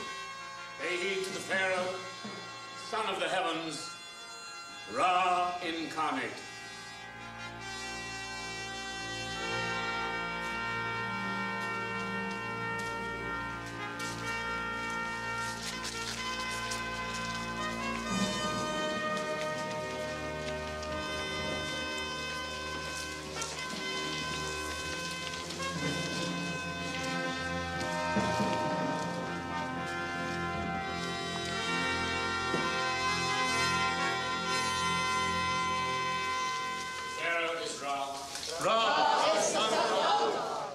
As the god Ra fills the heavens with the sun, so the Pharaoh Ra on earth does the same here below. Potiphar, the gods must be blinding you. A fool can see I shed no light. The Pharaoh is not well. Physician, attend the god on earth. It's not my body that ails. If you knew your signs, Vizier, you'd see it's my heart that weighs me down. I'm beginning to wonder if you know your art. If the Pharaoh is in pain, then let him speak of it, and the answer will be his. Dreams. I'm haunted by dreams. I dreamt I was in the great river, communing with my spirit in the heavens. Near me were 7 wonderfully fat and gentle water cows who seemed to float along with me. It was serene, so very serene. But we were not alone. Horrible, starving cows suddenly appeared, and the thin, wretched cows ate the sleek, fat cows. I woke in a cold sweat, and to my horror, when I finally got back to sleep, I had a second dream, just as frightening. In this dream, there were 7 plump ears of corn growing on a stalk. Then 7 blighted ears, meager and scorched by the east wind, sprouted teeth and devoured the good ears. What can these dreams possibly mean? They can't be a good sign. Let us begin.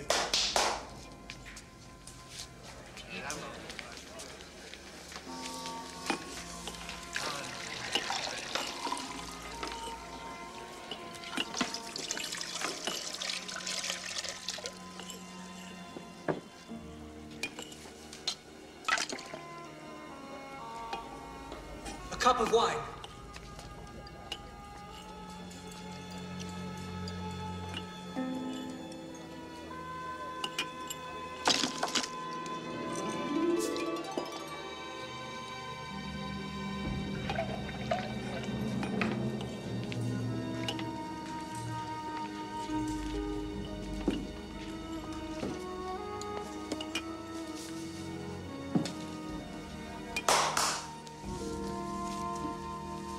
Majesty, as might be expected from the messages to God, there is a balance in these holy dreams. First, the sacred life-giving Nile, and then the divine presence of the omnipotent Pharaoh himself. The healthy cows, and then the lean cows. The ripe ears, and then the unripe ears. I know what was in the dreams. I had them. Your job is to tell me what they mean. We do not know, Majesty.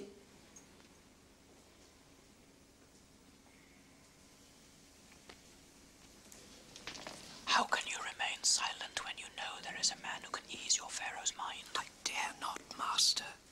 Pharaoh's mood is black. I dare not remind him that I was ever in his disfavor. Come on, man. Don't be a fool. But I am a humble wine-bearer, Master. It is for you, Potiphar, the chief steward. It is for you to speak up. More wine!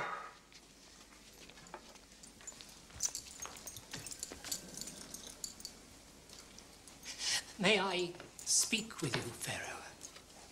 Only so others may not hear.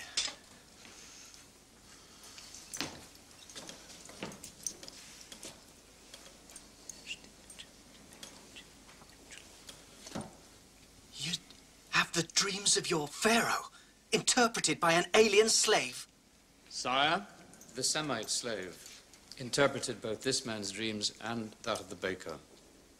He saw the Pharaoh's hand in our dreams and predicted his judgments accurately.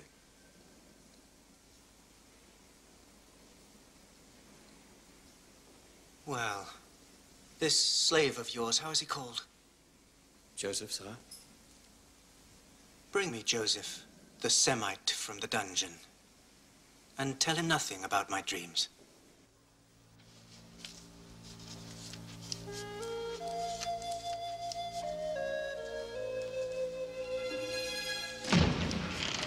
What is this? I order you, speak! What are you doing? Please! What have I done?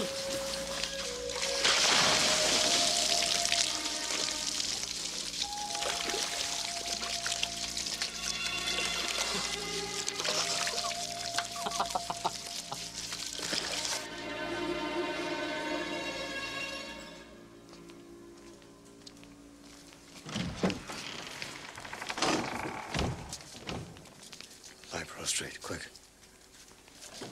I cannot. You know that. You what? Truly, the Pharaoh is greatness itself. But, sire, my faith decrees I can kneel only before God himself, even on pain of death.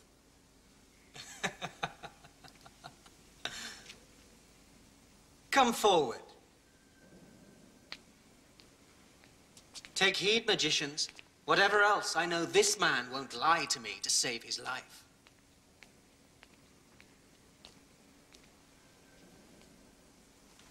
Look upon my face. But surely, great Pharaoh, this is forbidden. Only to people who know I'm God. Since you hold some primitive being in high regard, I expect that you can look upon me without burning up. Try it.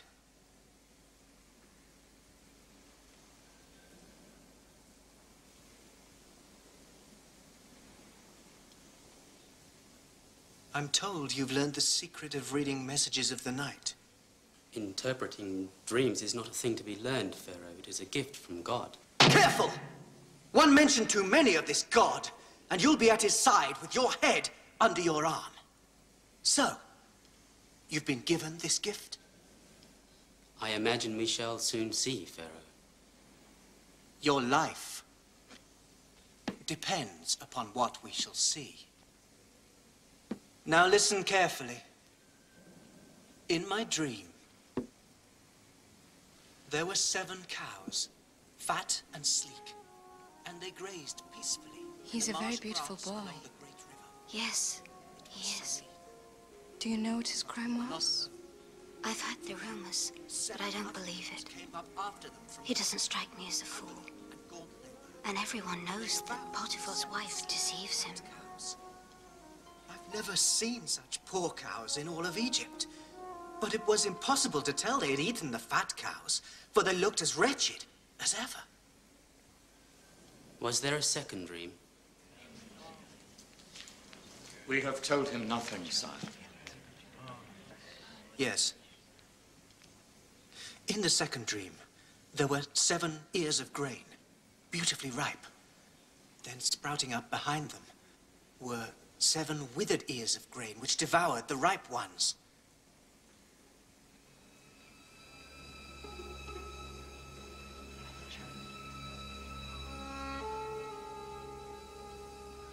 God has revealed to Pharaoh what he intends to do. Yes? Pharaoh's dreams are one and the same. The 7 fine cows and 7 ripe ears of grain represent 7 years of plenty. The 7 wretched cows and 7 shriveled ears of grain are years of great want. There will be 7 years of famine, my lord. Madness. Madness. As if my brother, the sun, and sister, the moon, would send me messages only a slave could read. Potiphar, take him from my sight. Get him back to his dungeon and keep him there until I decide how best to deal with him.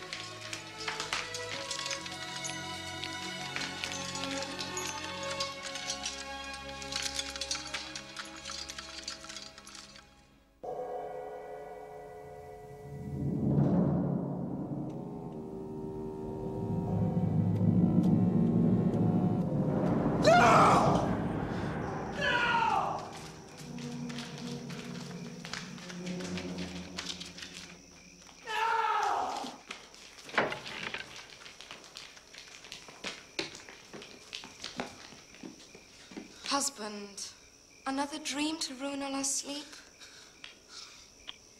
No, the same one. This is too important to ignore. I'm lost, wife. Help me. Me? And risk your anger? No, I'll keep my own counsel, my lord. Asenath here, on the other hand. Yes. Let me guess. She's so taken with this foreign slave. Oh, yes. Nothing escapes Pharaoh's eye, young woman.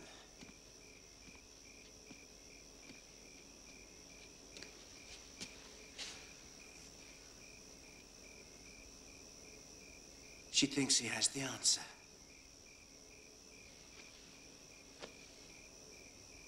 By your own word, Lord, we know he does nothing against his conscience, even on pain of death.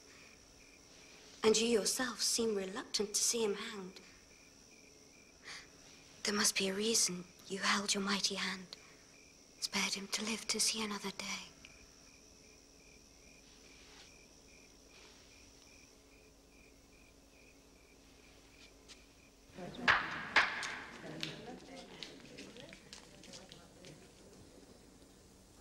I've thought long and hard of your reading of my messages. Have you? Yes, Master. And? I am certain that Pharaoh has been blessed by a warning from the Lord himself. So, assume then that your reading is accurate. Is there nothing we can do to prevent this disaster? Yes, Master, there is. How? Pharaoh must select a wise and honest man and set him above the land of Egypt. He must see that Pharaoh's overseers collect 1/5 of all that is produced during the years of plenty and store it for use during the years of famine. In that way, Egypt will not be destroyed by the drought. Impossible! Storing 7 years of grain. It's impossible. Is there no other way to avert disaster? No, Master. Nothing like this has ever been attempted. So, 1/5 of all the harvest would be entrusted to Pharaoh. Yes, Master. All Egypt would be required to pay you this tribute.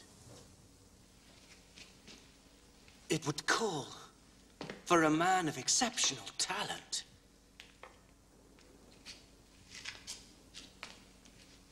That excludes each of you.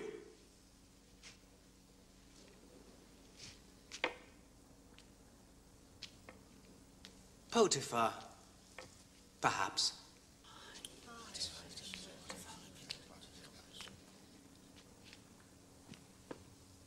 The answer is obvious.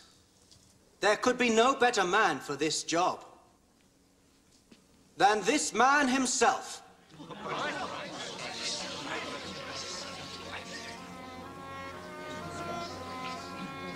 Can we find anyone endowed with the Spirit of God as he is? I think not. Well said, wife. Now, hear the word of Pharaoh. Ra on earth, God as man. You shall be my chancellor. And all my people shall respect your orders. Only this throne shall set me above you. I make you the governor of all of Egypt. I set you over my house, my people, my entire kingdom. Without your consent, no man shall lift up hand or foot in all of Egypt. Your name shall be Zaphanath-Paneah.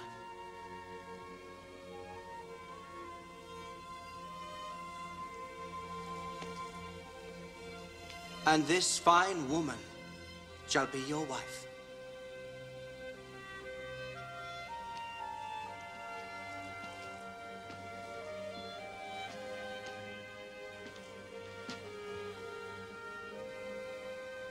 The Pharaoh is Ra. He sees into the depths of every being. God has seen and spoken. Pharaoh is Ra! Pharaoh is Ra! Pharaoh is Ra! This time your God's blessing makes you master, even of me.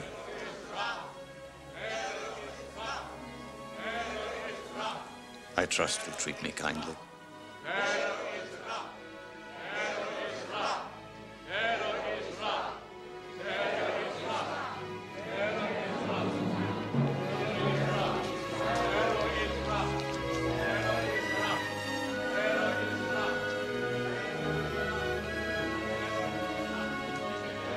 What is your name? Asenath. I'm the daughter of the High Priest of On. Excuse me, but what is my name? My new name? I have forgotten it.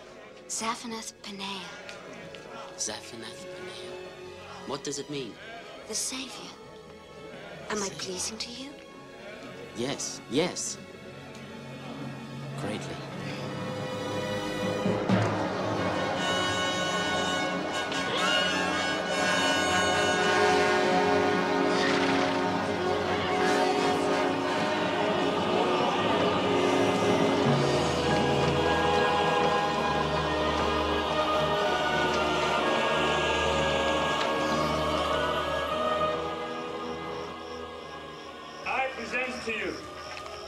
Zaphenach Paner!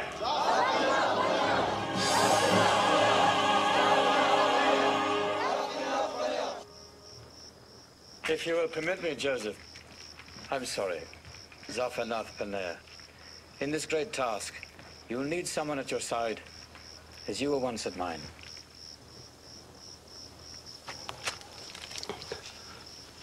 To serve thee, Master, would be a high honor. But my sins against you are many. On your feet, Ednan. Forgiveness is greater than vengeance. Compassion more powerful than anger. As I myself have learned.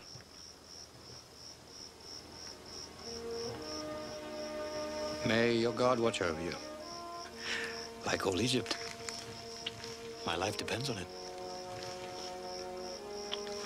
Go now. Go.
My son.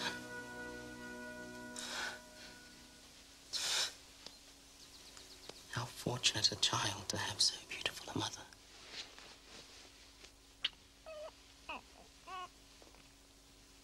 Have you decided on a name for your son? He shall be called Manasseh, which in my tongue means causing to forget. And God has made me forget my hardship. I doubt that you've forgotten the house of your father, Joseph. Jacob would be pleased to learn his son has become the second most powerful man in the world. And your beloved brother Benjamin would be pleased as well. I wonder what sort of a man Benjamin has become. Perhaps he too has a son. But it's not for me to know. Not yet.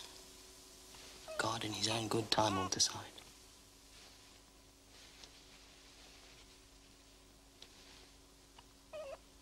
My place now is here. With you. And Manasseh. Manasseh! Ephraim! Ready?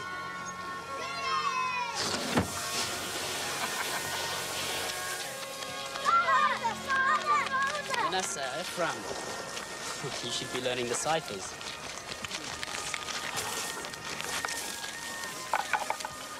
Season started well. The Nile flooded. But the rains didn't last long enough. If it goes on like this, there'll be no crop to speak of this year.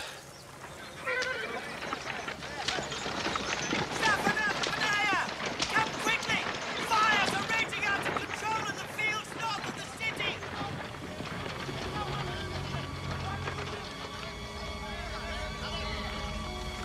It's begun. God promised.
The wells are clogging, but they'll hold.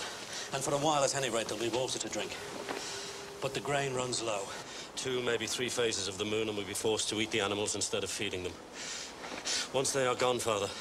And without grain for us, and the animals. Starvation kills us all. Unless... Well, Hira, my old friend and ally, says that the reports of vast stocks of grain and fodder in Egypt are true. It is all well and good for the Egyptians, but why should they care what happens to us? They don't. But according to Hira, they do care what happens to our money. He's already sent his caravan laden with silver and loom work to trade. As if an Egyptian trader can be trusted. It's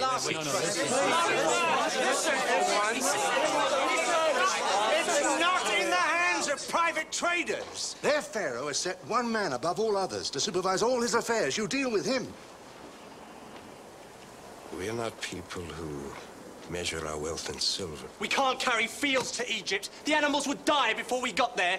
We'd better move eastward. Asher, don't interrupt. Over the years, the tribe has earned some silver and gold. I've kept it because I believe that one day God would show us a use for it. Could there be a better use than this? No, I think not. But it's a long trek, and the roads are filled with thieves. Which is why you must all go.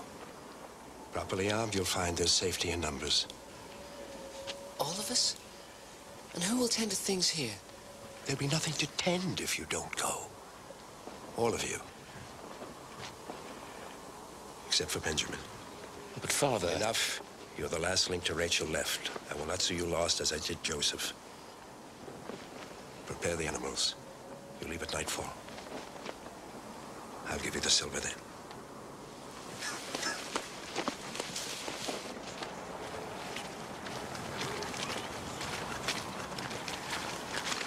First he raised Joseph above us, now Benjamin. And so be it. We'll not tease God a second time.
Yes, Master. It's just, well, this man's dialect. I know the times... Never mind.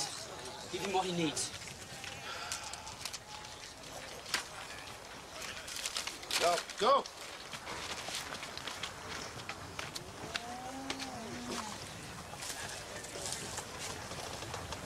Are you well, Zephanath Benair? They're here. I'm sure they're here. Who? My brothers. Your brothers? The ones in Canaanite dress. What should I do, Master? Bring them to me. You! Come! All of you, come! This way. Bring them all. All of these men. You, come. And you.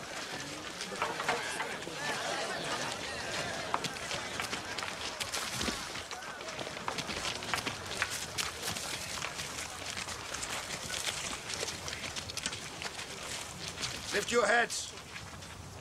Look upon your master.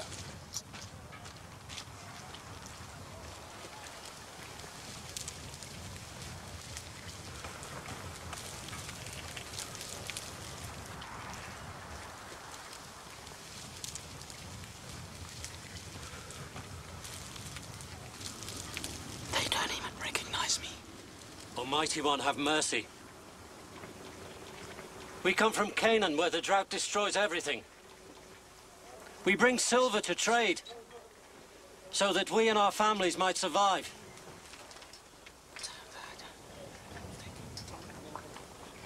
Your master, Zephanath Benair. Ask why your Canaanite gods do not provide for your needs. We're not like the other Canaanites, great master. We worship our own God, but we sojourn in the land of Canaan. The master says you're spies. Spies? No, master. Our father sent us to buy food. The master says no. You're spies, sent to see the weakness of Egypt. No, master. We are nothing more than shepherds, sons of Jacob, the son of Isaac. What man would send all his sons on such a mission and leave himself alone? What you see are not all his sons. One other, the youngest. He is called Benjamin, remains with our father. A man is fortunate indeed to have such a wealth of sons. Are you sure you speak the truth of your number? There was one other, master. A brother called Joseph, but he was taken from us.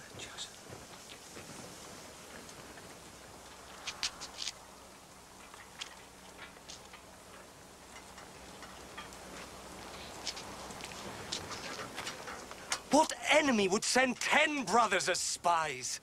1 or 2, perhaps, but 10? Take them! Now! Take them!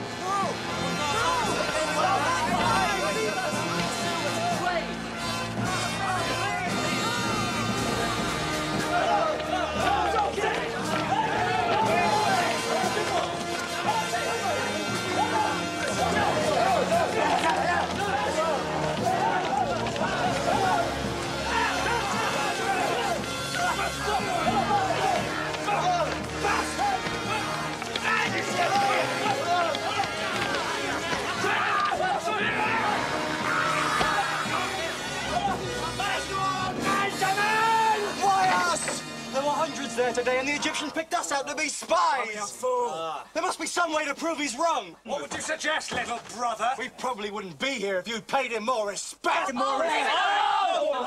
1 or 2 brothers, perhaps, but 10? What kind of fool would use an excuse like that? Stop it! Stop it! Arguing won't get us out of here. Then what will? Not what, but who? God. Is this his final punishment for what we did? God! Now we know how Joseph must have felt when we threw him down the well. No! Yes. Right! We have each other. You left him alone. We left him! We put him in the well. All of us! There's no point dwelling on that. For 20 years, you've harped on the same thing. But what's done is done. And one thing has nothing to do with another. Are you sure, brother? Reuben, no!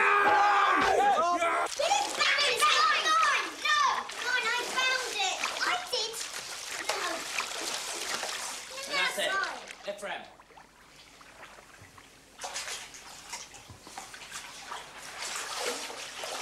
Look what Manasseh did. Yes, we can't have that. Joseph, are you ill?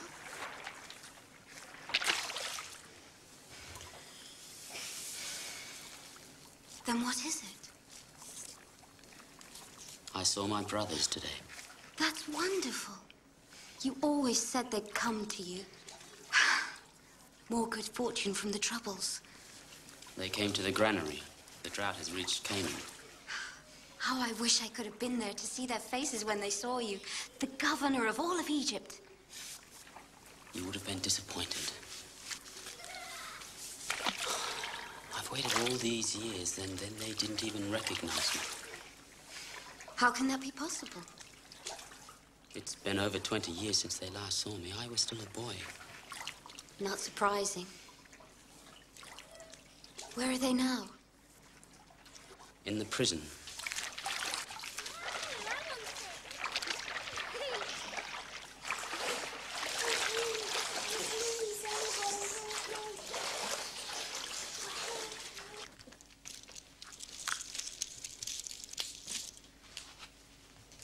In the prison? Why? Because my anger was stronger than my compassion.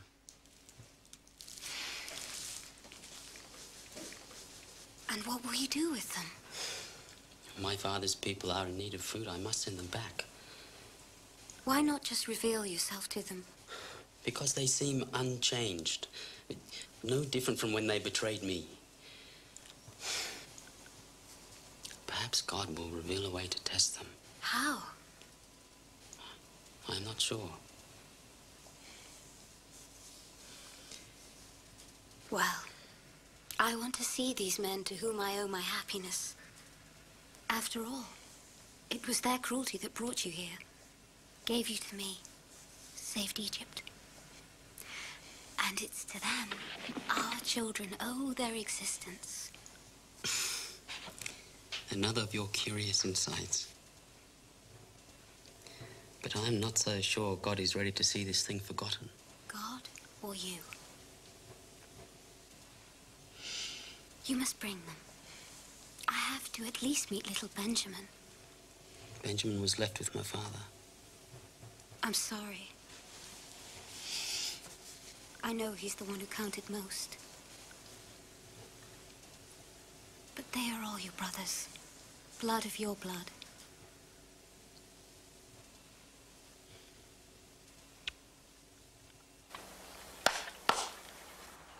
Your master, Zaphanath-Paneah, will allow you to buy the grain you need to feed your people. These sacks have provisions for your journey, but the accusations against you still stand. Evidence that your story is true, and you're not spies, will depend upon proof of the existence of the one missing brother. But your master, Zaphanath-Paneah, is a merciful man. Thus, he will keep only one of you here. He will be released when the rest of you return from Canaan with that brother. You wish us to return to our father, then journey once again to Egypt? Yes, with the missing brother. That one shall remain with us. No! No! No! Now go! Leave!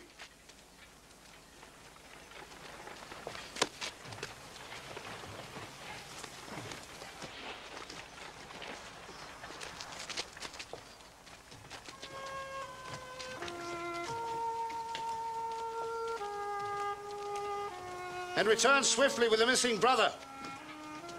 You've probably seen the last of them, Master. It will be difficult for them to keep away. The drought has just begun. The silver they gave in payment, did you do what I asked? As ever, Master.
can't stay here! Feed the animals quickly! We'll travel through the night!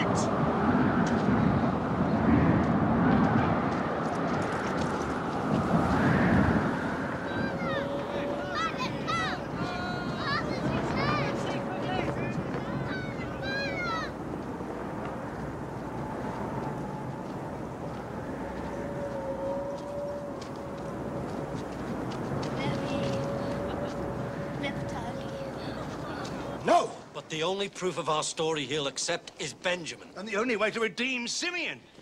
But after that, he promises we can trade freely in Egypt. The grain is abundant, the best quality. Is this all the Egyptian asks? Just for my youngest? Is there more to this sorry tale? What is that? The money with which we purchased the grain. What's it doing here? We don't know, Father. Perhaps God... Be careful what you lay at the door of the Lord. Blessed be his name. Blessed be his name. Now, why did you tell this man I had another son? First I lose Joseph, then Simeon, and you, poor soul, want me to give him Benjamin. Well, hear my words. It will not happen. I will never risk Benjamin to your care. Never. But Father, Simeon rots in an Egyptian jail like a common criminal. And how do I know Benjamin won't meet that same fate? Or this Egyptian might put you all to the sword? But Father, perhaps if I went... Quiet, you have no say in this. Father, I cannot leave Simeon there. Please, let me do as this Egyptian suggests. If we don't return, I offer you the lives of my own 2 sons. Typical idea of yours, Reuben. If I lose Benjamin, I can begin exterminating my entire family. Is that your grand solution? Now hear me! This is my last son by Rachel. I will not risk losing him. Now go about your business and pray. Pray that the grain you brought back will outlast the drought.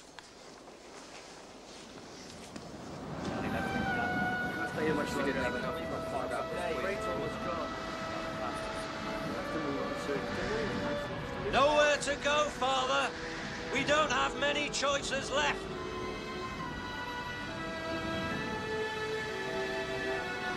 You know my mind in this matter. We will not talk of it again. Another month and we'll not talk of anything. Soon, we will all die, and the line started by Abraham will have vanished. And what would you have me do? Listen for once. Think about what God promised you. Then listen to your sons, and see if what they have to say doesn't make sense. Unless you want to see us all die, because you're too frightened to trust God. What is this to do with trusting God? Isn't it obvious? He's left you only one way out. One road to our survival. And it leads through Egypt. Egypt is our only salvation, Jacob.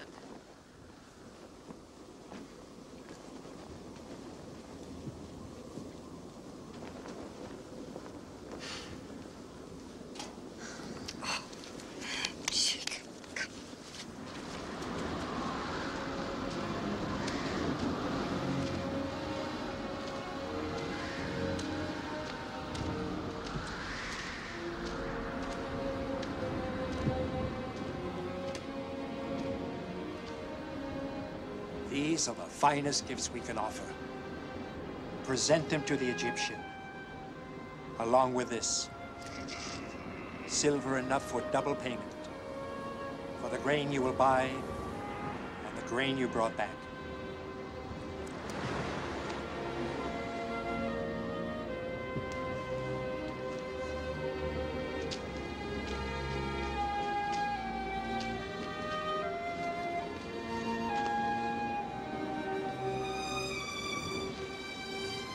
Have an easy mind, Father. All will be well. I know it. May God go with you at your right hand and bring you back safely to me.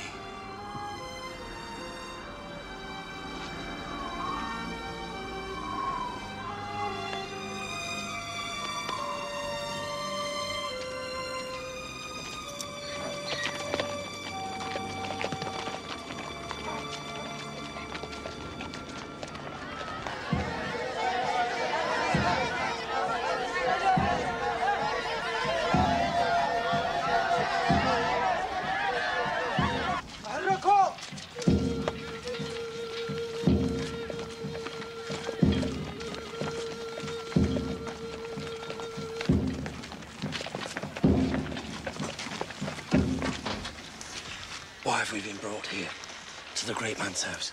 Because of the silver we found in our sacks. I'm sure of it. But we don't know how it got there. All we need to do is be truthful. Silver? What silver? I know I received payment for your grain. And we had money in our grain nonetheless. Here, we offer double repayment. You owe us nothing. Whatever you found must be a gift from that god of yours. Master, our other brother, Simeon. He's in health? Alive, you mean?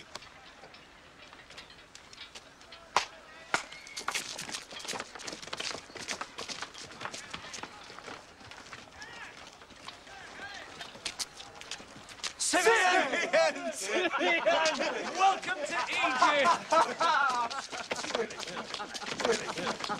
Are you all right? Where did you get that spoon? Is that linen? The answer to every question is yes. I don't really understand it. But from the time you went away, I sat back, eating and drinking like the Pharaoh himself. Come. You must be washed before you dine with the master.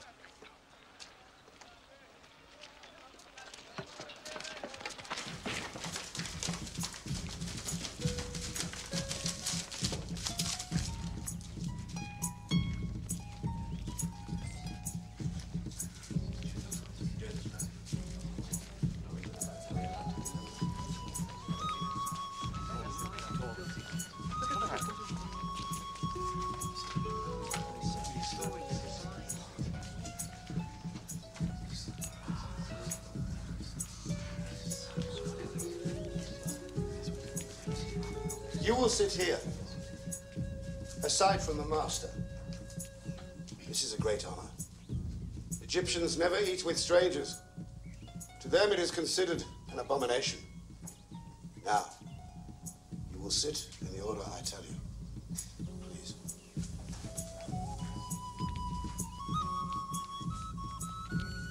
Benjamin, you will sit here. So, that's Benjamin. A handsome young man, if ever I saw one. And I hope a pure spirit. Enough delay. Issachar. Zebulun.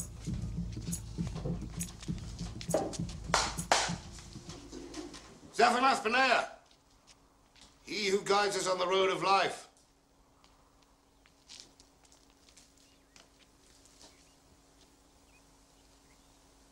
Lift up your heads.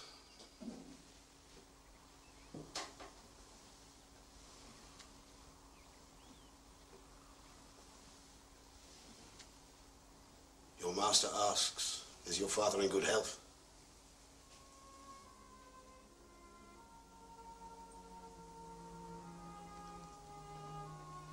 Yes, master. And he sends you these gifts as homage.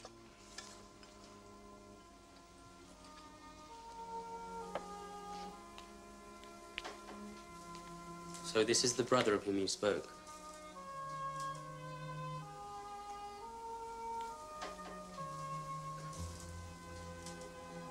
What is your name?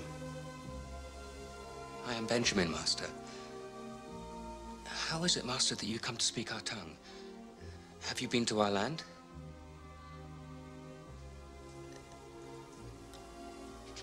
God be gracious to you, my son.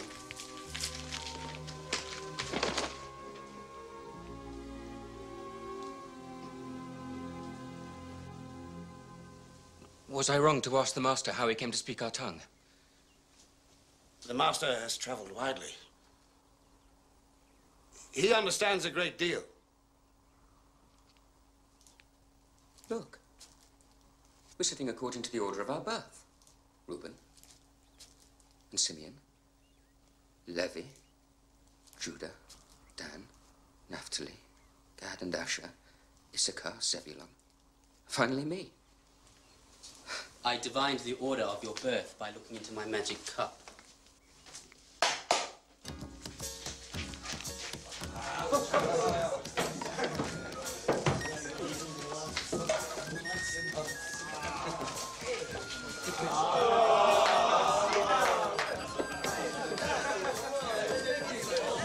It is a great honor, Master. master has given you the food from his own plate.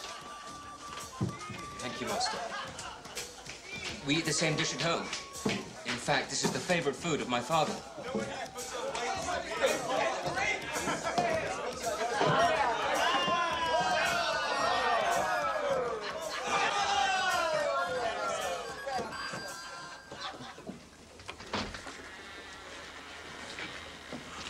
Oh, I could have done with a little more sleep.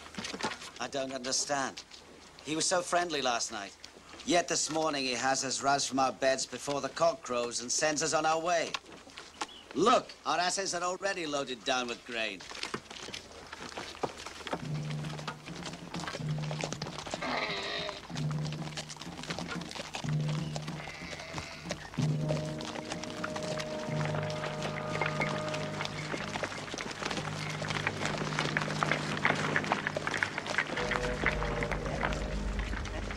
Why did you return good with evil? What can you possibly mean? You deny stealing from my master? What kind of fools would you take us for?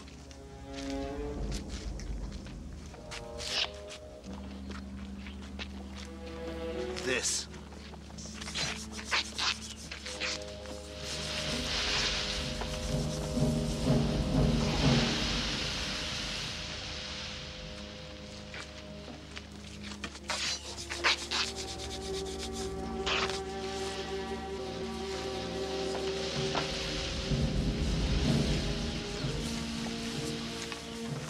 If you find anything, you can kill the culprit and make slaves of the rest of us.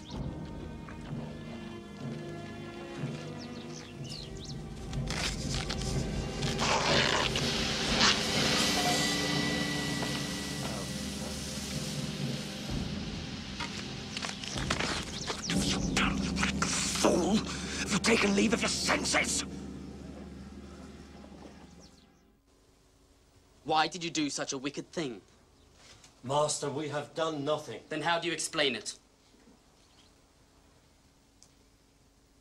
God is punishing us for a crime we committed many years ago. It seems he wants us all to taste the bitterness of slavery. For surely we are all your slaves now.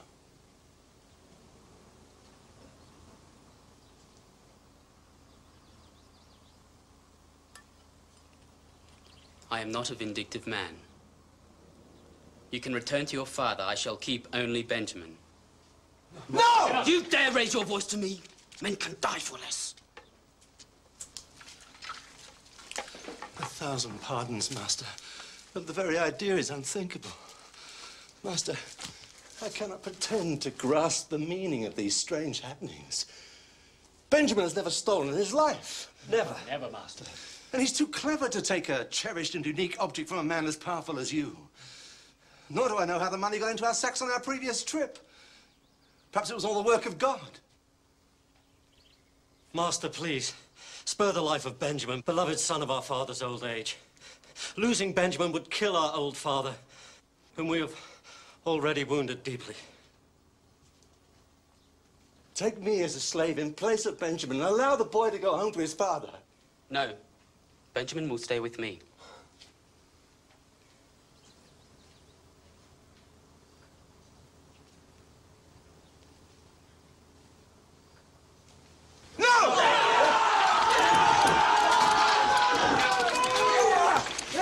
I'm sorry, Master. But we must take the boy back to our father. Or die in the attempt. You would rather die 1,000 times than see such pain in our father's eyes again. Live another 20 years of wretched cowardice.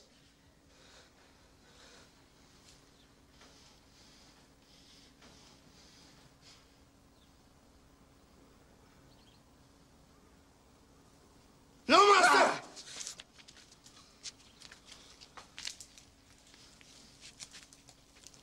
So you are now ready to sacrifice your lives for one of your brothers? Yes. Why then did you not do the same for the other one? The one you said died when in truth you yourselves sold him into slavery. You know about Joseph?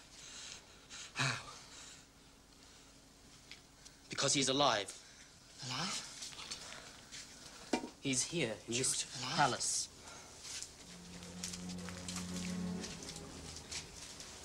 In fact, he's in this room.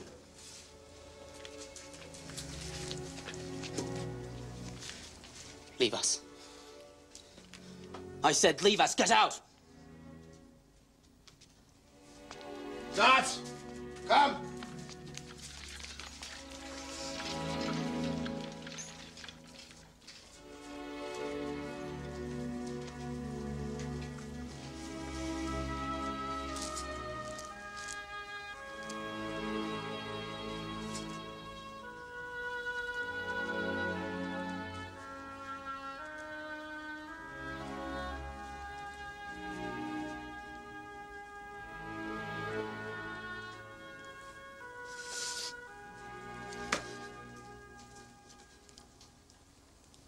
I am Joseph.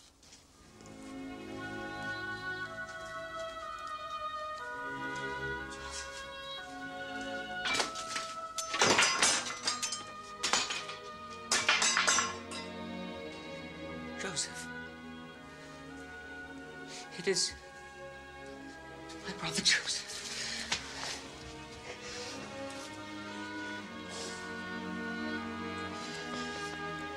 Yes, it is I. But be at peace.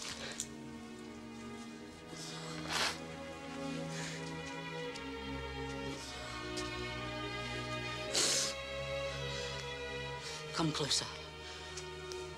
Don't be afraid. I will not harm you. Am I to take the place of God? Joseph. It is not for me to punish you.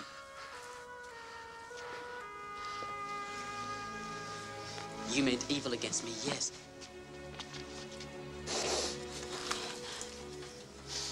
But God meant it for good. To bring it about that many people should be kept alive as they are today.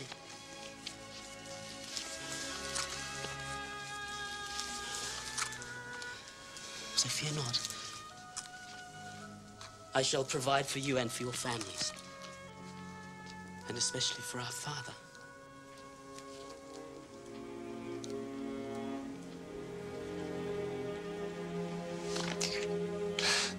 I am most to blame.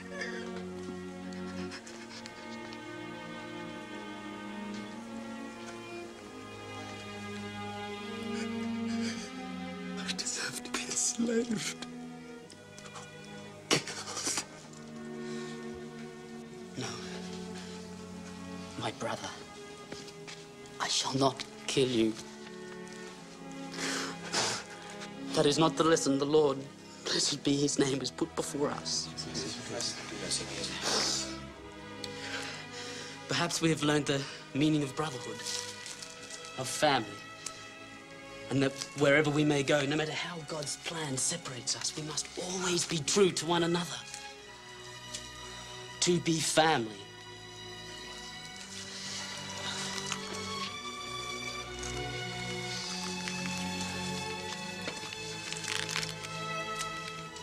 You must return for our father. Tell him of what I have achieved and move him here with all your belongings. I want you near me in the land of Goshen so I may provide for you during the remaining years of the famine. I have spoken to the Pharaoh. All is prepared. Come to me. Come to me. I'm your brother. I am Joseph.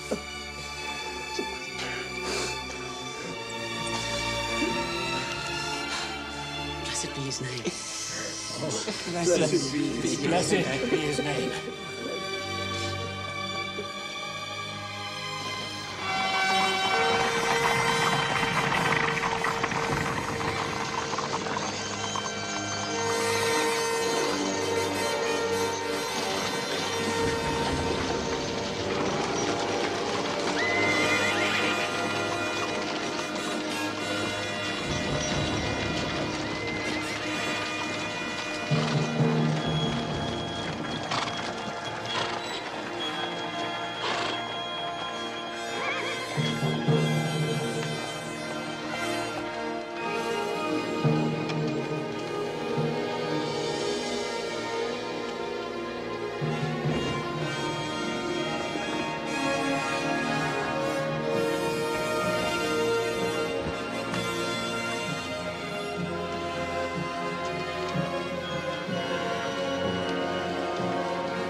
This is my Joseph.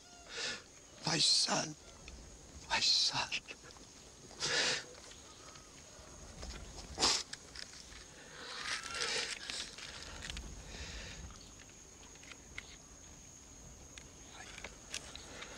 I did not think to ever see your face again.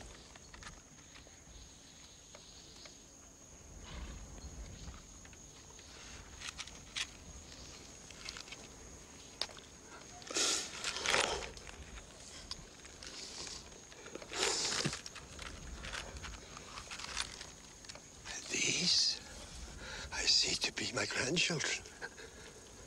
Rachel's light shines in their eyes. Come, come, my children. Come that I might bless you. Come.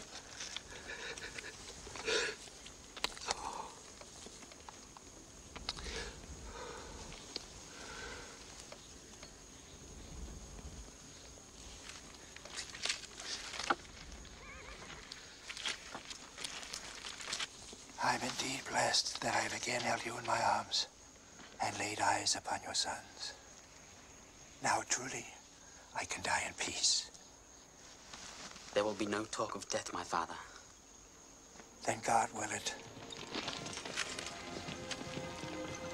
And then you will take me back to Canaan, the land God promised Abraham. And it will be as the Lord promised.